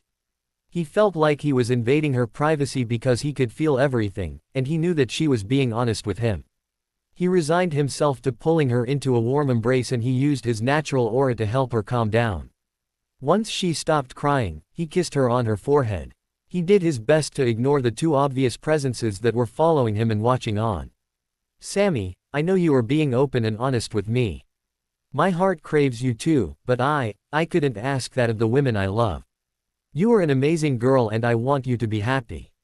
I don't want you crying over a fool like me. Naruto whispered so the onlookers couldn't hear. Samui sniffled and separated herself from his warm embrace, then walk me home and put me to bed. I will sleep this off then it will all be cool. She offered a weak smile with her request. Naruto did just that and he walked her home while trying to keep a plutonic barrier up and Kami was it hard to keep a plutonic barrier up while holding a busty, blonde bombshell. He managed to do it though and he tucked her into bed before leaving her apartment. He didn't have to wait long for his two blonde lovers to make themselves know. You two are terrible at hiding from me. Naruto said playfully. Is she going to be alright? Tamari asked. Understanding that Naruto and Samui had something difficult that went beyond words. Naruto shrugged. I don't know, Mari. She is struggling with one-sided feelings. I thought I helped her deal with them in the past, but it seems like I was wrong. Ino and Tamari each took an arm as they walked back to their temporary house. Ino spoke next. Are they really one-sided or are you denying yourself? Naruto sighed deeply. You know me too well. Yes, I am denying myself. You both know that Kami made an exception for me to be with you too. And I am sorry that I feel that way for her, I know it isn't appropriate. Tamari nudged Naruto's side. It isn't really your fault, Ruto. You have a way of connecting with people and I can tell that you connected with her. It was always at arm's reach though because you were dealing with your feelings from me and Ino. I trust you and I know you won't break our trust. Ditto. Ino chirped. A contemplative trio went to bed that night. The wild sex that Ino had planned out was substituted for intimate cuddling and reacquainting herself with Naruto's warmth. His aura had grown more intense and Ino could feel that something was different about him. Tamari had similar thoughts, but it wasn't as if she didn't like it. It was like his already calming presence changed to an aura of complete peace. With that, the trio passed to the land of dreams. The next day, Naruto joined the morning workout before he gathered up the altars, Kurama and Chomei. He informed them of some of the things that happened in the sage's temple, and he went into his new form, which they lazily dubbed Level 3, since it was his third known level and he had 3 Magatama. When Naruto was in this mode, he pulled each of them back into the seal and they were able to experience everything that he went through. Naruto remained in that meditative state while everyone was reviewing what happened at the sage's temple. Yami and Kurama were the most affected and Chomei was buzzing about agitatedly in her Biju form. She knew that Naruto had it rough, but the increased sensitivity of the memories really made it difficult for her to swallow. Rias and Hikari cried throughout the experience, and it intensified during the pool of reflection. Yosuke watched on in quiet fascination as he witnessed his original do something that he likely would have struggled with. After a couple hours of meditation, Naruto brought everyone back out to have a talk. Naruto sat in the circle with his eyes closed, trying to understand what he would need to do to bring peace to his current situation. I suppose I should start by saying that I don't believe reintegrating you is the proper solution. I love each of you as brothers and sisters. Yes, even you Chomei. During my meditation, I felt you out and I was able to develop a deep understanding of you. Forgive me for linking with you without permission. Naruto's calm voice reached each of them in its own, unique way. Think nothing of it, Naruto. I know you are somebody who would never abuse my trust. Chomei responded. Rias spoke next, but her voice lacked its playfulness and joviality. Thank you, Ruto. I can't imagine how hard that was for you to go through. I can't imagine leaving Anko and baby Kushina alone in the world. For you to accept me as myself, that means a lot. Naruto nodded, his eyes still closed as he felt his alternate personalities and realized that they weren't his anymore. They were prisoners tied to him because his soul was too fragile to deal with losing them. I know that I came to peace with myself and my past. I think what we need to do is accept that we are all our own unique person. I think I need to let you go. Hikari started crying and launched herself at Naruto. No, you can't mean that. You are my big brother. I don't want to leave you. Naruto smiled in a calm and understanding way and looked down at Hikari with his golden eyes. No, Hikari, what I mean is that I need to let you each live your own lives, free of me and my seal. The others blanched at this, the pain when they were separated from Naruto for extended periods of time was intense. It was literally like their souls were being torn. Yosuke spoke up for the group. Naruto, we appreciate the sentiment, but we have all come to accept our situation. Our lovers understand it too. We appreciate the freedom and individuality we have, but we still need you. Naruto closed his eyes once more. We will see. I think that is why you each need to come to the temple. I think that was what the elder was trying to tell me. If that is what the old coot wanted to tell you, then why didn't he just say so? Rias shouted petulantly. Her fear of separating from Naruto was perhaps the greatest of the altars. 1 week later, Sage's temple. The elder of the temple was astounded by his newest pupil. The child had taken to the art of meditation naturally and his willpower to overcome himself was stronger than anything he had ever seen. Then, the child displays a connection to 3 of nature's domains within his first week at the Sage's temple. If he hadn't already attained enlightenment, he would have been jealous. If he hadn't dedicated his life to Ninshu and the Sage's teachings, then he likely would have feared the boy. Instead, he was blessed by the opportunity to accompany the child on a journey of enlightenment and saw something truly unique. His awe for the child almost immediately faltered when his temple was invaded by the rowdy bunch. In addition, 2 of the Sage's children had returned to the temple and it made it difficult for the monks to focus. The overwhelming energy of the 2 Biju in human form distracted the monks' meditative efforts and made it nigh impossible to focus. The elder had done many things in his life, and he had trained many pupils. Never had he attempted to train 7 people at once. Never had he seen 7 people bound to the same soul. It was a truly vexing challenge, and he was praying to Kami and the Sage's soul that his patience would last. He had assigned the meditative task to the group and they were having difficulties performing the task. The one named Yami was too dark and too short-sighted to see the light. The elder knew that he would be the greatest challenge. The young girl, Hikari, was too energetic and refused to settle her energy and calm down. The older girl, Rias, felt wild and untamable. The warrior, Yosuke, was a natural because he had already settled on his purpose in life. Kurama, the oldest and strongest of the sage's children, was unexpectedly pure and he was able to mirror the sage's meditative practice. Chomei, the positive child of the sage, was recently stricken with grief and couldn't overcome that. In each other's presence, they were unable to focus and meditate properly. They were too easily distracted, despite the original being there in a perfect state of meditative bliss. That gave the elder an idea. Naruto Senju, please come with me. The elder spoke softly yet his voice reverberated around the chamber. Yes, elder. Naruto responded before walking with the elder out onto the backyard. The elder proceeded to explain his plan and Naruto consented to it. The two returned to the meditative chamber an hour later to see very little progress was made. Rias, my child, you will go with Naruto into the room of isolation. The rest of you will spread out around the temple, away from each other, and try to explore yourselves. Remember, you are trying to understand who you are, what you want and what you are missing. Focus on only one of these questions at a time. Yes, elder. The group said before splitting up. Naruto walked into the room of isolation with Rias and guided her to the tatami mats on the ground in the center of the unique room. Rias calmed in Naruto's presence and Naruto's sage mode faded because he was no longer connected to nature. This would let him focus on his connection to Rias. Riri, let us take a seat and link hands. I want you to focus on what I am to you. I want to connect and understand you and how you have grown into a beautiful woman that is distinct from me. Naruto said calmly. If you say so, Ruto. Rias said with a smile before she sat and calmed herself. The two linked hands and focused on their connection. They focused on the other before drawing their attention into themselves. After a couple of motionless hours where Rias entered a trance state, she opened her eyes and understood. She understood what she was missing and what tied her to Naruto. I get it, Ruto. You are my anchor, my rock and my support. A wild child can only be so for so long before it hurts itself and those around them. You never let me lose myself or take it that far.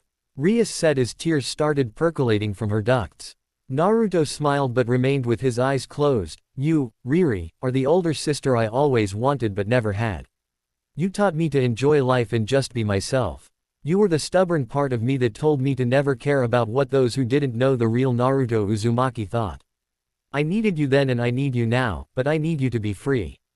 Rias closed her eyes in understanding and leaned forward to press her head against Naruto's. They remained frozen like this for hours and when they opened their eyes, Naruto knew that everything would be alright. Rias was always welcome but no longer tethered to him as a part of Naruto Senju Uzumaki. She was now his sister, Rias Senju. When they left the room, Naruto gave her a kiss on the cheek and went to collect Yosuke. He knew this one would be the easiest to deal with and the light was fading on the day. Yosuke followed Naruto into the room of isolation and it appeared as if he had already come to an understanding within himself. Naruto sat down facing him and the two interlocked hands and focused on syncing their energies. Within an hour, Yosuke spoke up with his eyes still closed. I always felt like it was my job to protect you and those we love. I still wish to do so, but the ones I must protect the most are my own family. I will always be loyal to you, Naruto Uzumaki. I will always love you, but I request you let me go to my family. They are the ones that need me most. Naruto smiled and opened his eyes. Go free, brother. I am strong enough to protect myself. Now, I ask that you protect all those that we hold dear. The two rose to their feet and embraced in a snug man hug. It is a thing that only two men that love each other like brothers would ever understand and those two understood that. Naruto felt peace settle within himself and understood that Yosuke was no longer linked to him. Like Rias, he would always be an available retreat, but the tether was no longer there. Naruto and Yosuke arrived at the inn to find the rest of the altars, Kurama and Chomei eating dinner in the dining area. They joined them at the table and shared their experience and mutual understanding. Naruto could sense Yami's apprehension and Hikari's nervousness. They didn't speak throughout the meal, and they went to bed without saying a word. Naruto understood that it was something that they needed to process alone, and he left them to it. The next day, Naruto escorted Hikari into the room of isolation. And synced with her. Naruto took an hour to calm her agitation and excitable energy, but he managed to do it after a while. When he felt Hikari come to an understanding, he decided to take the lead. Little sister, that is what you are and what you will always be. You are the family I always wanted, and I was too scared to let you go. I was terrified of losing you because I felt like you were the strongest source of light in my life. You represented the purpose for me to always move forward and to never give up.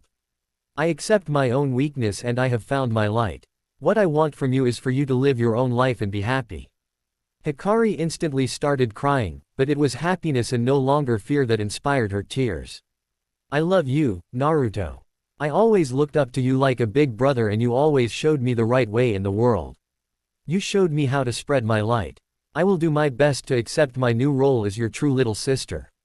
She paused here for a second and whispered in a rapid fashion. And I am dating Shikamaru. Naruto belted out a laugh and pulled Hikari into a hug. I know, Hikari, I had dreams of your time with him. I am happy for you. Hikari wanted to ask how long he has known or why he never said anything, but instead she relented and returned his hug. She came to peace with being her own woman and realized that she needed to grow up. I love you, Ruto. I love you too, sis.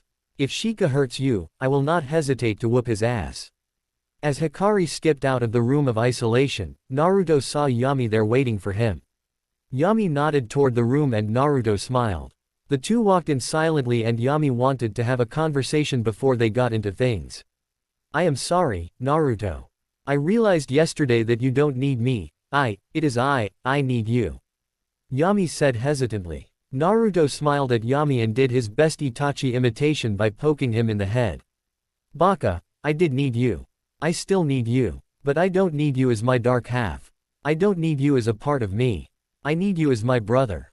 Yami started shedding tears and he closed his black eyes and red-slitted pupils. He calmed himself down and he felt Naruto's calming presence overwhelm him. He felt vines grow up out of the floor and wrap around him. He didn't feel anything happening with the vines, but he closed his eyes and sank into the meditative trance. The feelings of rage, bitterness and anger slowly faded and he was able to focus on his connection to Naruto. He was able to see the world clearly and a calm pervaded throughout his body that he had never felt before. On the other side of the meditative link, Naruto knew what he had to do for Yami. He calmed his aura enough to do a push and pull act. He pushed in his positive feelings like love of family, companionship, and the love he had for Ino and Temari.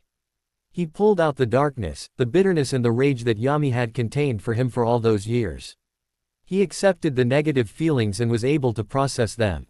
That was what the Mokuden was for. It was to pull out the impure yokai that Yami had originally formed from, and he purified that essence before letting it rejoin Yami. Naruto pulled his counterpart into an embrace before placing his forehead on Yami's. He spoke softly, yet firmly, brother, I no longer need you to carry my burdens of the past. I no longer need you to contain my rage and anger. All I wish for you is to find happiness. Be my brother and find the light that lights up your world. Tears poured from Yami's eyes and snot hung from his nose. It was as if the purification of Yami demanded that he cry it out.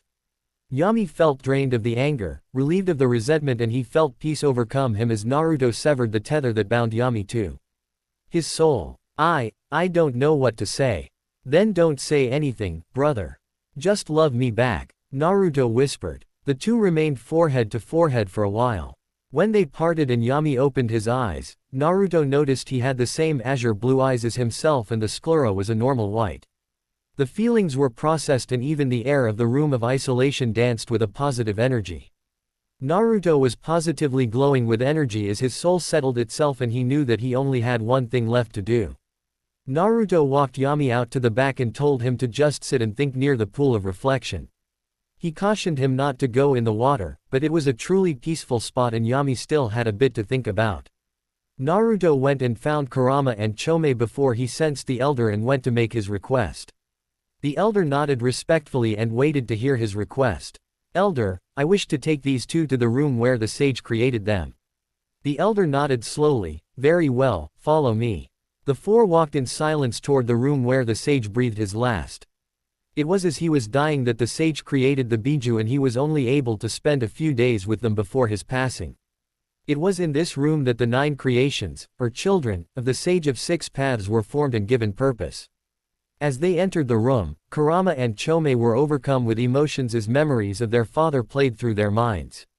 The positive memories were followed by centuries of mistrust, neglect, hate and all of the other negative aspects of humanity.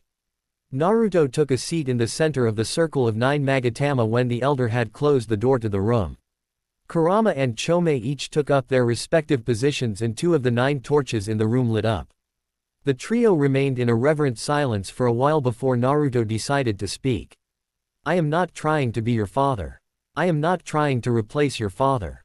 I am trying to understand my role in the new cycle, and I know it is linked to you.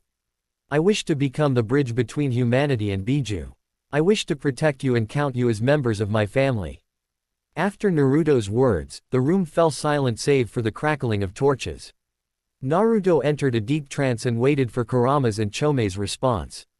Memories of the sage talking to the Biju flitted through his mind and he instinctively knew they were not his own. He knew that he could never replace the greatness of the man that saved the world from the Jubi and created 9 of the most powerful beings on the planet. Kurama broke him from his trance. Kid, no, Naruto. You have grown into a man that I respect. You are no longer my kid because you are my partner. I believe that is what us Biju need, is a partner. I will not speak for my brethren, but I committed myself to trusting you, body, chakra and soul.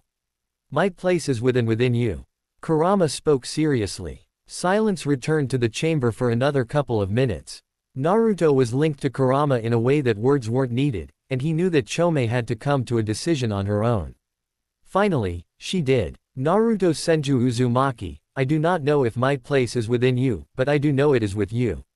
I will work towards your goals and trust you. If you are my destined partner, then I will accept that. If you are not, I request your assistance in finding the human I am meant to be bound with. Chomei spoke softly. Naruto beamed a smile that lit up the room, then join me in leaving the past in the past. We are here to drive the world forward into a new age. An age of ninshū, or at least a more modern application of it. Naruto's serious tone faded here. I don't think I could be like these monks all of the time. I want to live life, enjoy love, revel in spontaneity and savor every second I have left on this plane. Kurama chuckled, thanked Kami for that. You were starting to freak me out there, Ruto. Up in the heavenly realm, there was a viewing party for Naruto's whole time in the sage's temple. Kami had extended a forceful invite to the sage, Indra and Ashura specifically for this part of the show. Kami was wearing a victorious smile as she looked down on the 3. Do you see now why I removed you from the endless cycle? Her tone was righteous, not haughty. The sage bowed, yes, Lady Kami, it appears the world is in good hands. The 2 brothers humphed, but said nothing else. They left without another word and the sage apologized before dismissing himself. Kushina stepped up and nudged Kami in the side. I bet that felt good. Kushina said through giggles. You have no idea. You son is more than I ever asked for. Kami said with a fond smile on her lips.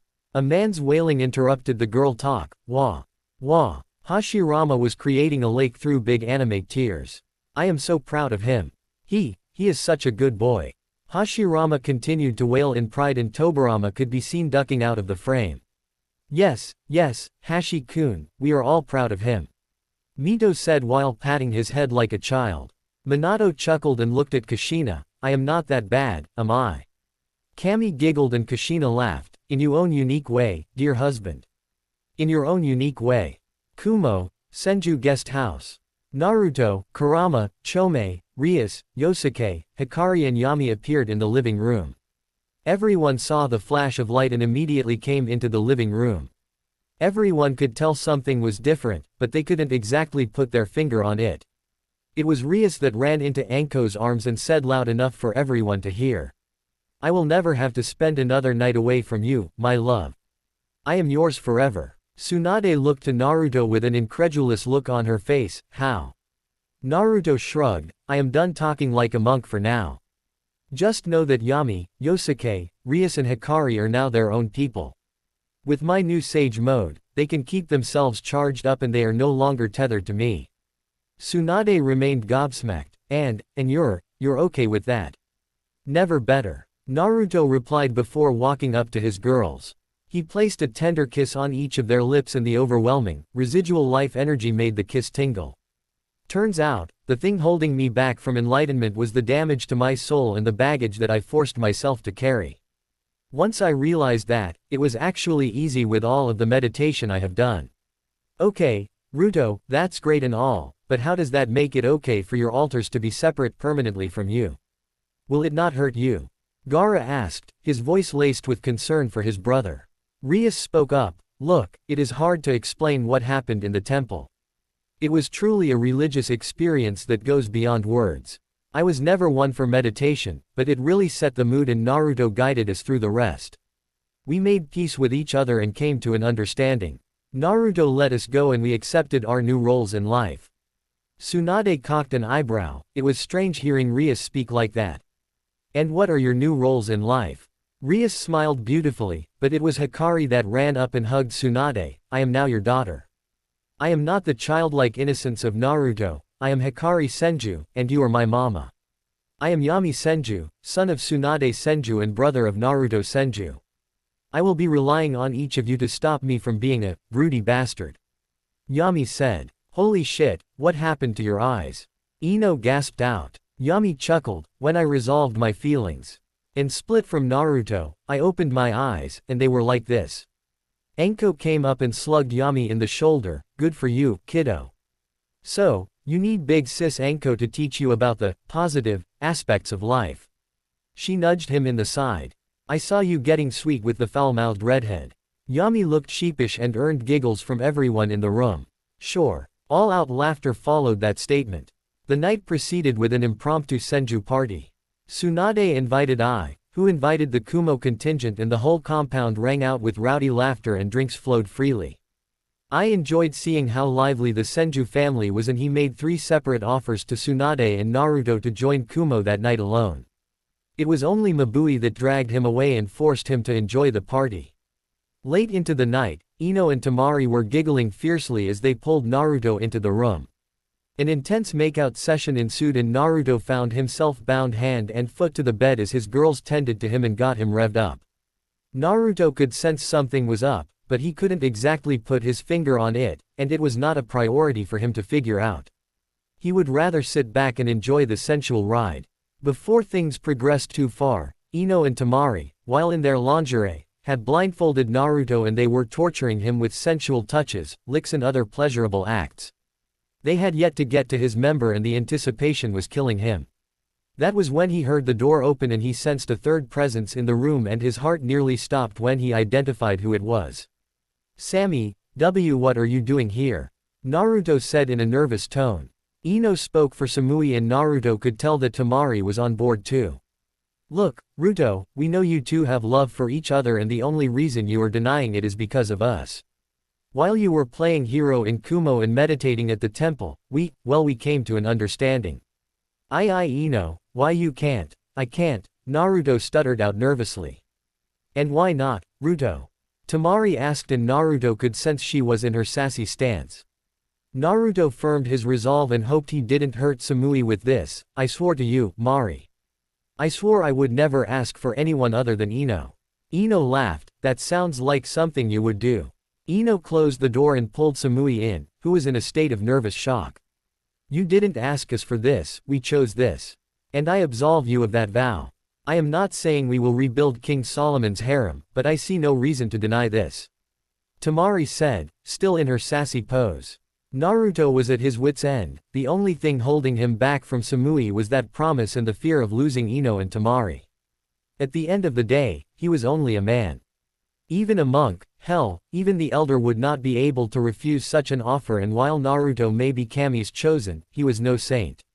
Naruto switched gears and softened his voice. Sammy, is this what you want? Samui fidgeted nervously before she firmed her resolve and crawled onto the bed with Naruto. Yes, Ruto. It has nothing to do with the Raikage or Kumo or anything like that.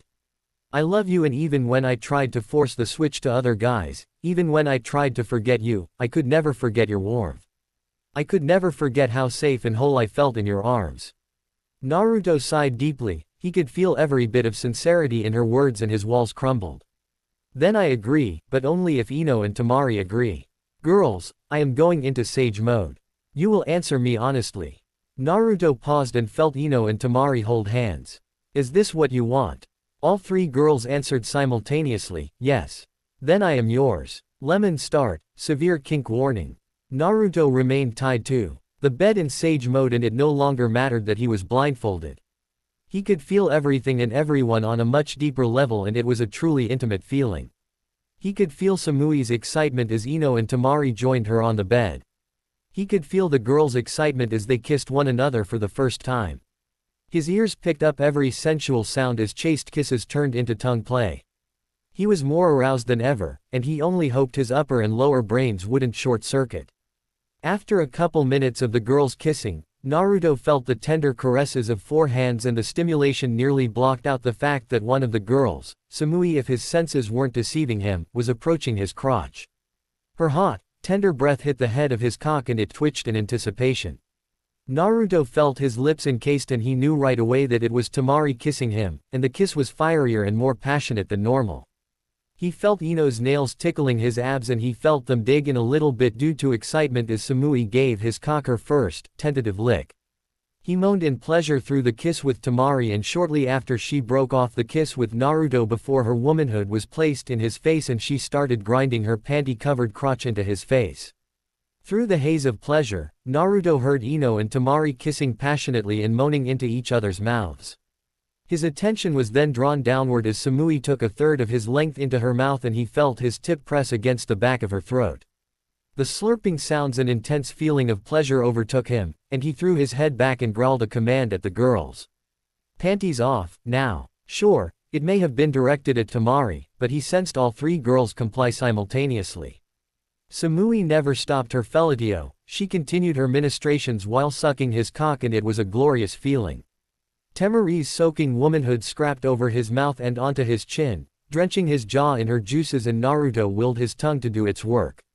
Her increased moans of pleasure and excitement spike, and Temari claimed the first orgasm of the session on Naruto's mouth. Naruto felt Temari trade positions with Ino, except Ino was facing away from the girls, and this angle provided much better access to her slit for Naruto's tongue. Naruto was forced to disengage when his head rolled back as Temari joined Samui down low, and he was forced to endure a twin assault of soft tongues and lips in his rod. 3 minutes later, Naruto let loose a torrent of cum, and Temari let Samui claim the first load in her mouth. Samui did her best to contain the voluminous and tasty orgasm in her mouth, and her womanhood pulsed in excitement and anticipation. Despite her best efforts, she was forced to remove her mouth early, and she was sprayed on her face and chest with Naruto's seed. She gasped in surprise when Temari licked it off of her before Temari slithered a hand into her vagina and covered one of her nipples with her mouth. The whole room was filled with moans for a couple minutes as the group lost themselves to pleasurable sensations. Temari stopped her ministrations when she felt Samui beginning to tighten, and she guided Samui towards Naruto's cock. Ino dismounted Naruto's face and went over to tend to Temari in order to give Samui a modicum of privacy for her first time with Naruto. That didn't stop the 2 perverted blondes from watching Samui hesitantly impale herself on Naruto's shaft. Samui was lost in pleasure and itching for a release. Temari had warmed her up all the way and then left her hanging right on the edge. She saw what the girls were doing, and she gave them a grateful look as she climbed on top of Naruto. "Kami, that is a big cock. Will that really fit in me?" Pushing past her hesitation, Samui slowly lowered herself onto Naruto's shaft, and she could no longer stop herself from plunging over the edge. With just the tip of his massive rod in her, Samui attained her first climax of the night, and the sudden release caused her to fully impale herself on Naruto's cock. Samui let out the sexiest gasp the 3 had ever heard as the pain of losing her virginity mixed with the pleasure of an intense orgasm. She remained on top of Naruto with him fully sheathed in her for a full minute before she began moving her hips. It literally felt like it was displacing her organs as it pushed her uterus up in an effort to accommodate his length. Soon, Samui found her rhythm, and she took great pleasure in watching Naruto throw his blindfolded head back into the pillow. Ino set Temari up so that she could watch the show and eat her out at the same time. Ino was always a curious girl, but she took to the taste of a woman much faster than Temari did. She enjoyed every bit of flavor that her future sister-wife provided her, and she did so with reckless abandon. As Ino's tongue flickered atop Temari's clit, she reveled in the release of her partner, and she grew even more excited as Samui began to lose herself in the act. Samui rode Naruto through multiple orgasms despite the fact that she was getting lightheaded. Her body instinctively knew what to do, and all she wanted to do was please the man that she had fallen for and waited so long for. Her pace grew frenzied, and the slapping of flesh was all anyone could hear in the room as Naruto's hips committed themselves to the rhythmic clapping. After 10 minutes, Samui was rewarded with a full release inside her and she was too lightheaded to pull off. She gasped as the already full space was made to accommodate more and she nearly passed out in pleasure on top of Naruto. Naruto came down from his second release and was pleasantly surprised when Temari pulled the blindfold off and kissed him passionately. She helped Samui unimpale herself from Naruto and she giggled perversely when Ino ordered clones. Now that the first was over with, it was time for the craziness to begin. End of Lemon, hope you enjoyed. The four lost themselves in pleasure for the whole night. Minds were overstimulated by oxytocin and dopamine, and it was all Naruto could do after 4 hours of the craziest sex ever to remember to place the anti-pregnancy seal on Samui's back. Naruto failed to notice the golden fizzle of light that flickered over the seal on the small of Samui's back before he succumbed to the call of sleep. Up in Kami's realm, everyone was slightly hot and bothered. Even the venerable Kami was blushing furiously and clamping her hips together. Kushina had covered Minato's eyes long ago and she had failed to blink or remove her eyes from the screen. It was an unbelievable performance and no woman in Kami's realm could halt the fit of jealousy they each were feeling. Ahem, well, that was interesting. Kami said shyly. Can you take your hands off my eyes now, Kushi-chan? Minato said pitifully. Kushina giggled nervously and she failed to get her blush under control. Sorry Minato-kun. Well, I believe we need to decide on the proper punishment for your son now. Kami said, still frivolously trying to get her excitement under control. Minato coughed, why should my son be punished? It was the girls that talked him into it. Kushina sighed, honey, your memory isn't what it used to be. We made a deal and said that if Naruto breaks the 2-girl limit, then Kami will get to give Naruto a divine spanking. Kami giggled, oh, that's right, I did say that didn't I? I think I should add to that. Punishment. Mito was hovering over a passed-out Hashirama and she couldn't stop his nosebleed. She growled slightly at her closet pervert of a husband. Lady Kami, do you remember the discussion Ino had with Naruto while giving birth? Kami thought for a bit and then every woman in Kami's realm giggled evilly. Oh, yes, that will absolutely do. Oh, by the way, Kushi-chan, I disabled the pregnancy seal your son placed. Teehee. Kushina looked scandalized. She didn't know whether to squeal in excitement or chastise Kami. She decided to do the prior and she ran to Kami and started doing the happy dance with her. Minato looked on with an exasperated amusement. Could this really be the creator of the universe? I heard that, Minato-kun. Clean up your mind or I will make you join your son's divine spanking. Kami said with a terrifyingly calm tone of voice. Minato paled and all of the girls giggled once more. The next morning, Naruto woke up feeling heavier than usual. There was, of course, an explanation for this and it was the blonde sporting a pair of E-cup breasts that were smushed into his abs as her head lay on his pecs. Then there were 2 more blondes, one on each arm, and Naruto closed his eyes and offered a prayer of gratitude to Kami. That was when Naruto's whole world went white before Naruto ended up in Kami's office, stark naked, in front of Kami and his parents. Well, Naruto, I can't say I am not impressed. That was quite the performance you put on last night. Kami opened the conversation with a flirty tone. Naruto chuckled sheepishly and he scratched the back of his head with one hand and used the other hand to cover up his junk. Thanks. Tisk, you are lucky I favor you, my chosen. Kami's flirty tone turned to a taunting one. I am going to let you off lightly for your transgressions. Naruto cocked his head in confusion. Transgressions. I made an exception for you to have Ino and Temari.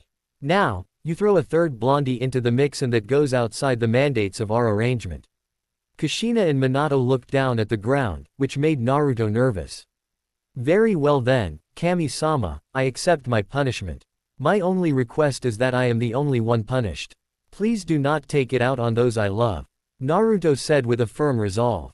Kami giggled, sheesh, you make it hard for a woman to stay mad at you. But rules are rules, Ruto. For your punishment, you will receive a divine spanking and you will be subjected to the illusion arts, false pregnancy, jutsu while in your female transformation. Naruto winced. The first one was okay, but the second punishment was harsh. Naruto stomached his anticipation and bowed respectfully. I accept my punishment. Kami snapped her fingers and Naruto appeared, bent over her knee. Kami raised her right hand up and called, Divine Spanking no Jutsu. Her hand slapped down faster than the eye could see and harder than the mind could imagine. Naruto bit his lip and took his punishment. Kami giggled excitedly as she administered 40 spankings to her chosen. Each spanking echoed across her realm and every soul winced with each clap of hand on flesh. Once Kami was done, Naruto was set down and he couldn't stand straight. There were 40 imprints of Kami's hand on his ass glowing a bright red. Every nerve ending in his butt, and more were on fire from the punishment. Naruto wiped the tears from his eyes and met Kami's gaze.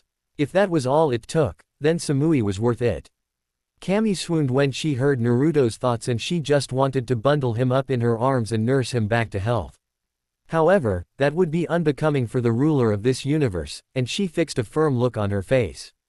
Naruto Senju, I am sure that I do not need to administer. Another warning. I only allowed this because your romance with her was so sweet, so sincere, and it was your mates that convinced you to break the rules. Naruto bowed in his already bent form. I thank you for your mercy, Kami-sama. Kami giggled, oh, I am not that merciful.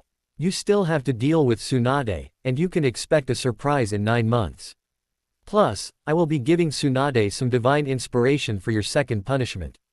Naruto stuttered in disbelief, wah. How? I used the enhanced seal. Kushina giggled, you do remember you were dealing with Kami, right Sochi? Naruto facepalmed and dreaded heading back to Kumo now. Yes, mother, I remember now. Kami, you suck sometimes, you know that. Kami giggled a beautiful, ethereal giggle. Naruto sucked it up and bowed once more. Lady Kami, I ask that I share the truth with the training group and Samui. Heck, even Jiraiya has earned the right to know why I was bitter with him at this point. The past cannot really influence the future anymore and they all have my implicit trust.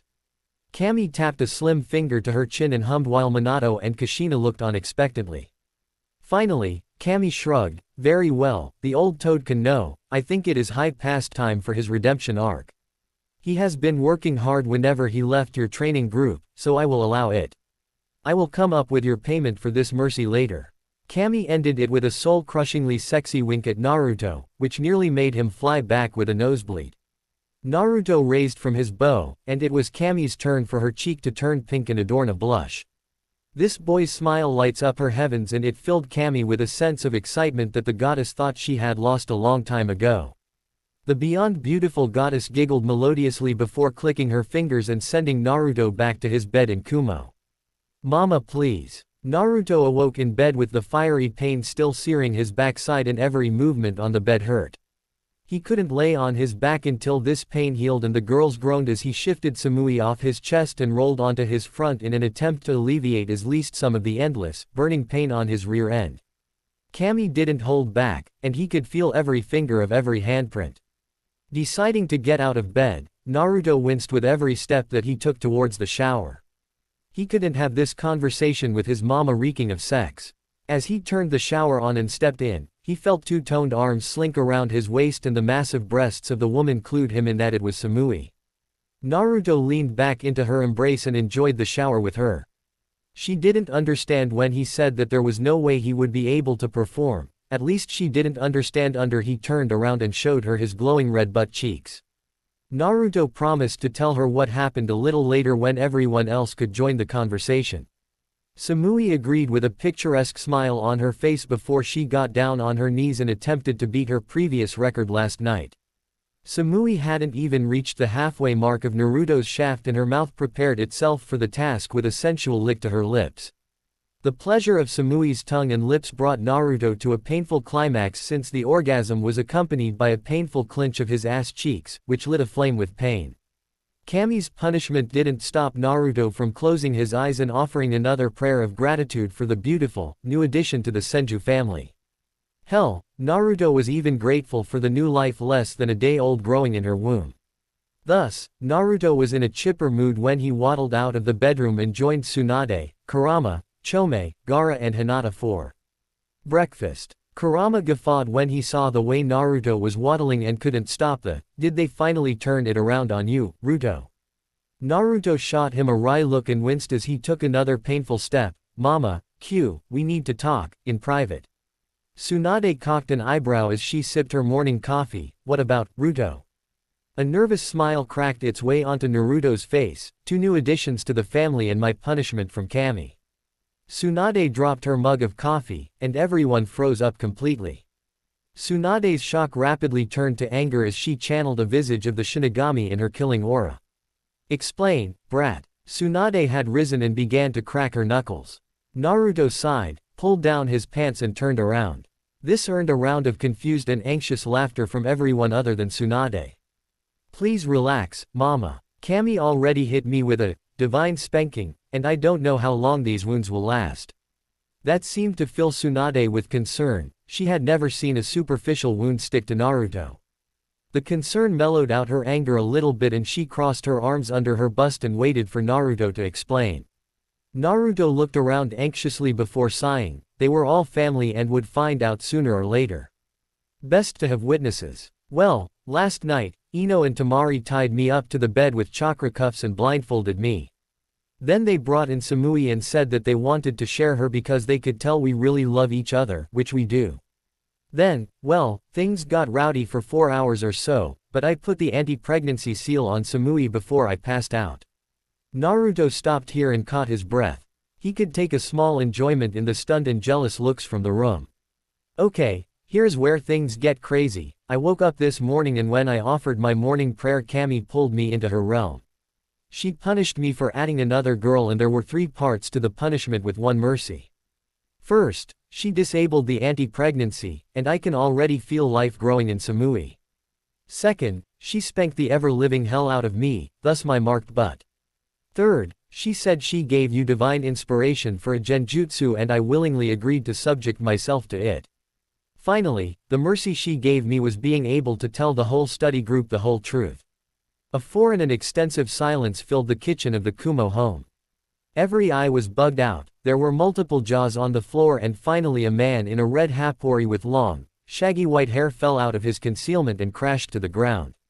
Jiraiya was proud of himself for not giggling perversely or blowing his cover earlier, but after hearing what Naruto said, he couldn't stop himself. Jiraiya's clattering body broke everyone out of the spell and Tsunade roared for all senjus to report to the living room. It took less than 5 minutes for everyone to wake up, obey mama's orders and appear in a variety of sleepwear in the living room. In the living room, Naruto entered Sage Mode Stage 3 and spread his aura around the room. He focused on sending out his feelings and memories and he shared everything, literally everything, with the stunned group that he had grown to call a family. Tears flowed out, Jiraiya crying the hardest of all, and everyone struggled to accept the overwhelming truth that Naruto revealed. It took hours, but nobody there was keeping track of time. Naruto's connection to them kept them completely enthralled and mystified by the strength of a man that was able to survive all of that and still be able to piece his soul back together. Everyone had a newfound respect for Naruto and the Senju family grew that much closer together. Hinata understood why Naruto slid her to the friend zone. Jiraiya understood Naruto's obstinance and anger at the toads. Samui cried after witnessing Naruto's tortuous previous life and grew to love him more. Gaara finally understood his brother in his entirety, and even Tsunade learned some new things about her brat that deepened their connection. Wiping the tears away from her eyes, Tsunade relented and wrapped Naruto in a tender hug. That didn't stop her from whispering in his ear, "Don't think this gets you out of your third punishment." Naruto gulped and nodded and fell into the hug with Tsunade. It was at this point that the burning on his ass ceased, and he could feel Kami's giggles up in her heavenly realm. "I know, mama. I won't fight it." Jiraiya stepped forward and looked at the two, as if asking permission to join the hug. They both nodded and Jiraiya cried his heart out as he embraced the only true family he had remaining. They were not manly tears, he did not cry in a gallant way, and yet, nobody laughed at the sniveling man. It was a pure moment that nobody wanted to taint with a snarky comment. At least, that was the case for the first 5 minutes. So, are we all just going to ignore the fact that my brother had a foursome and knocked up a Kumo kunoichi then? Of course, it was Yami that had to do that to his brother. Naruto shot a light, yet hateful, look at Yami, thanks for that, little brother. Really goes to show how much you love me. This drew a smirk out of Yami and a round of laughter from the group. Yaki, I know I am still on your shit list, but I will do anything for the details of last night. Jiraiya broke the hug and pleaded. It took less than a second for him to get implanted into the wall by Tsunade. Tsunade sighed and let go of Naruto. I swear, that man will never learn, and he will never change. Hinata stepped over and began to heal Jiraiya. Yeah, well, even I admit my curiosity. How do you even accommodate 3 women at the same time? Gaara blushed furiously, Kurama snickered, Yami blew back in a nosebleed, Yosuke turned a cherry red, Chomei cocked her head to the side not understanding, and Tsunade facepalmed. At least Samui, Ino and Temari had the decency to blush. Then, everyone understood what Naruto was saying when 6, wait, 6. Yes, 6 wood clones formed up behind him.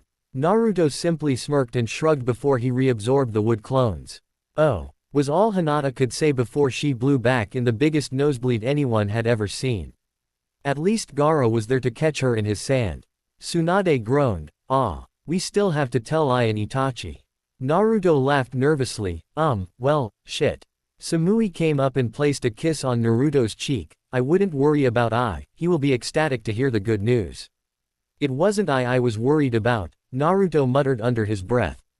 Tsunade took charge, brat, write to Itachi and tell him you will pick him up in an hour. Bring him here and keep it on the down low. I will schedule the appointment with Ai. 1 hour and 15 minutes later, Naruto flashed into the Raikage tower to the room where I let Naruto place a Hiraishin beacon. Itachi shook of the nausea and followed Naruto towards Ai's office with a sense of trepidation. Naruto had only told Itachi that it was important for him to come to Kumo. Thus, when he entered the room and saw Ai, Mabui, Tsunade, Samui, Ino and Temari, he groaned internally. To what do I owe the pleasure, Lord Raikage? Itachi asked by way of greeting. I shrugged his massive shoulders, the brats wouldn't tell me. Said we needed to wait for you. This prompted Naruto to explain with minimal detail what happened last night, and it all led to the conclusion that Samui was pregnant. I was literally so happy that when he shot his lightning-covered fist into the air, he literally jumped through the ceiling and roof of the Raikage tower. Mabui squealed like a schoolgirl and wrapped Samui in a motherly embrace. Itachi stood frozen until he processed the information before his Sharingan activated, and he groaned pitifully. Ruto, could you do anything more to make my job more complicated? Itachi whined. Naruto chuckled sheepishly, and I finally landed from his impromptu trip through the ceiling. He blurred to Naruto and wrapped him in a bear hug. Kami does answer prayers. Yes, yes, yes, yes, yes. Ai's cheerful voice and tone of jubilation rang throughout Kumo and made many heads turn toward the Raikage tower. Itachi coughed, ahem, so, I suppose this could be enough to push us toward a full alliance. I calmed down and went back into leader mode. Yes, Itachi, it is enough. Why don't you write up a preliminary treaty and I will have my people review it? Tsunade stepped in here. Look, I want as many people working together as I can get. You are both friends of the family and I trust you. Ai and Itachi, before you sign any treaty, you best understand that upon Naruto's 21st birthday, he will move into his role as the daimyo of Uzu and Wave. Any and all children will go with him when he accepts that position. I was gobsmacked. This was the first he had heard about Uzushio since they arrived. Uzushigakure. What has that got to do with anything? Why would the kid be the daimyo of ruins? Mabui facepalmed herself. Dear, it is clear that he is rebuilding his ancestral home. Let's see, that means in 5 years you will be able to rebuild and populate Uzushiogakure. Naruto shrugged, not completely. I admit that the biggest problem is going to be finding people to live there. I don't know how many escaped the genocide or if their kids would wish to return. What I do know is that I will try, and Wave will support me. I clapped a hand on Naruto's shoulder. You can count on Kumo, too, Naruto Senju Uzumaki. Naruto appreciated I's forthright nature, so he returned his words with a firm nod of the head. Thanks, I. I also have recently completed something that will revolutionize the world, and I wanted to see if Konoha and Kumo would like to be the first to test it out. I looked like a kid beneath the Christmas tree on Christmas morning, and Itachi simply cocked an eyebrow before speaking. What is this invention? Naruto smirked. I completed the group teleporter. After my training in the Sage's Temple, I finally understood what I was missing and how to compensate for it. I cocked his head to the side. Teleporter. Naruto nodded. Think Mabui's instant transmission, but for a group of up to 10 people. I looked to Mabui. You shared your notes with him. Mabui shrugged. The kid is a Fuinjutsu prodigy. Why wouldn't I, after all he has already done and will do for Lightning Country? I relented to that fact. Okay, I am excited. What do you need us to do? Naruto sighed. This was the hard part. Okay, my best guess is roughly 50 kilograms of chakra metal per tower. Then, I will need to have a 50 square meter section of Kumo and Konoha to build a small tower. Finally, I will need you to select a couple people from each village that I can train in its proper use. I whistled and Itachi groaned. It was I that spoke first. That is quite expensive. The 50 kilos of chakra metal will be a small fortune in and of itself. Why do all of that just to link Kumo and Konoha? Naruto's smirk turned feral, because it won't just be Kumo and Konoha. It will be every major city that decides to fund the project. I already have enough chakra metal for Wave and Uzu. The implications of the inventions just penetrated even the thickest of skulls in the room. It was revolutionary. Holy Kami, Bud. I gasped out. Itachi nodded his head. It is indeed startling to think about. Everyone would have access to travel like your Hiraishin. Where do you think the brat got the idea? Tsunade scoffed. Samui squealed in excitement. So, I would be able to come home and visit my friends. Naruto nodded. Yes, although you always have me if you need that. This transport system is quite expensive to operate, as far as chakra cost. Itachi nodded. I can only imagine. Best guess it cost to send a single shinobi back and forth. A high A rank jutsu's worth of chakra. A group of 10 would be about 2s rank jutsu. Naruto answered since he already did the calculations. I whistled. That is costly.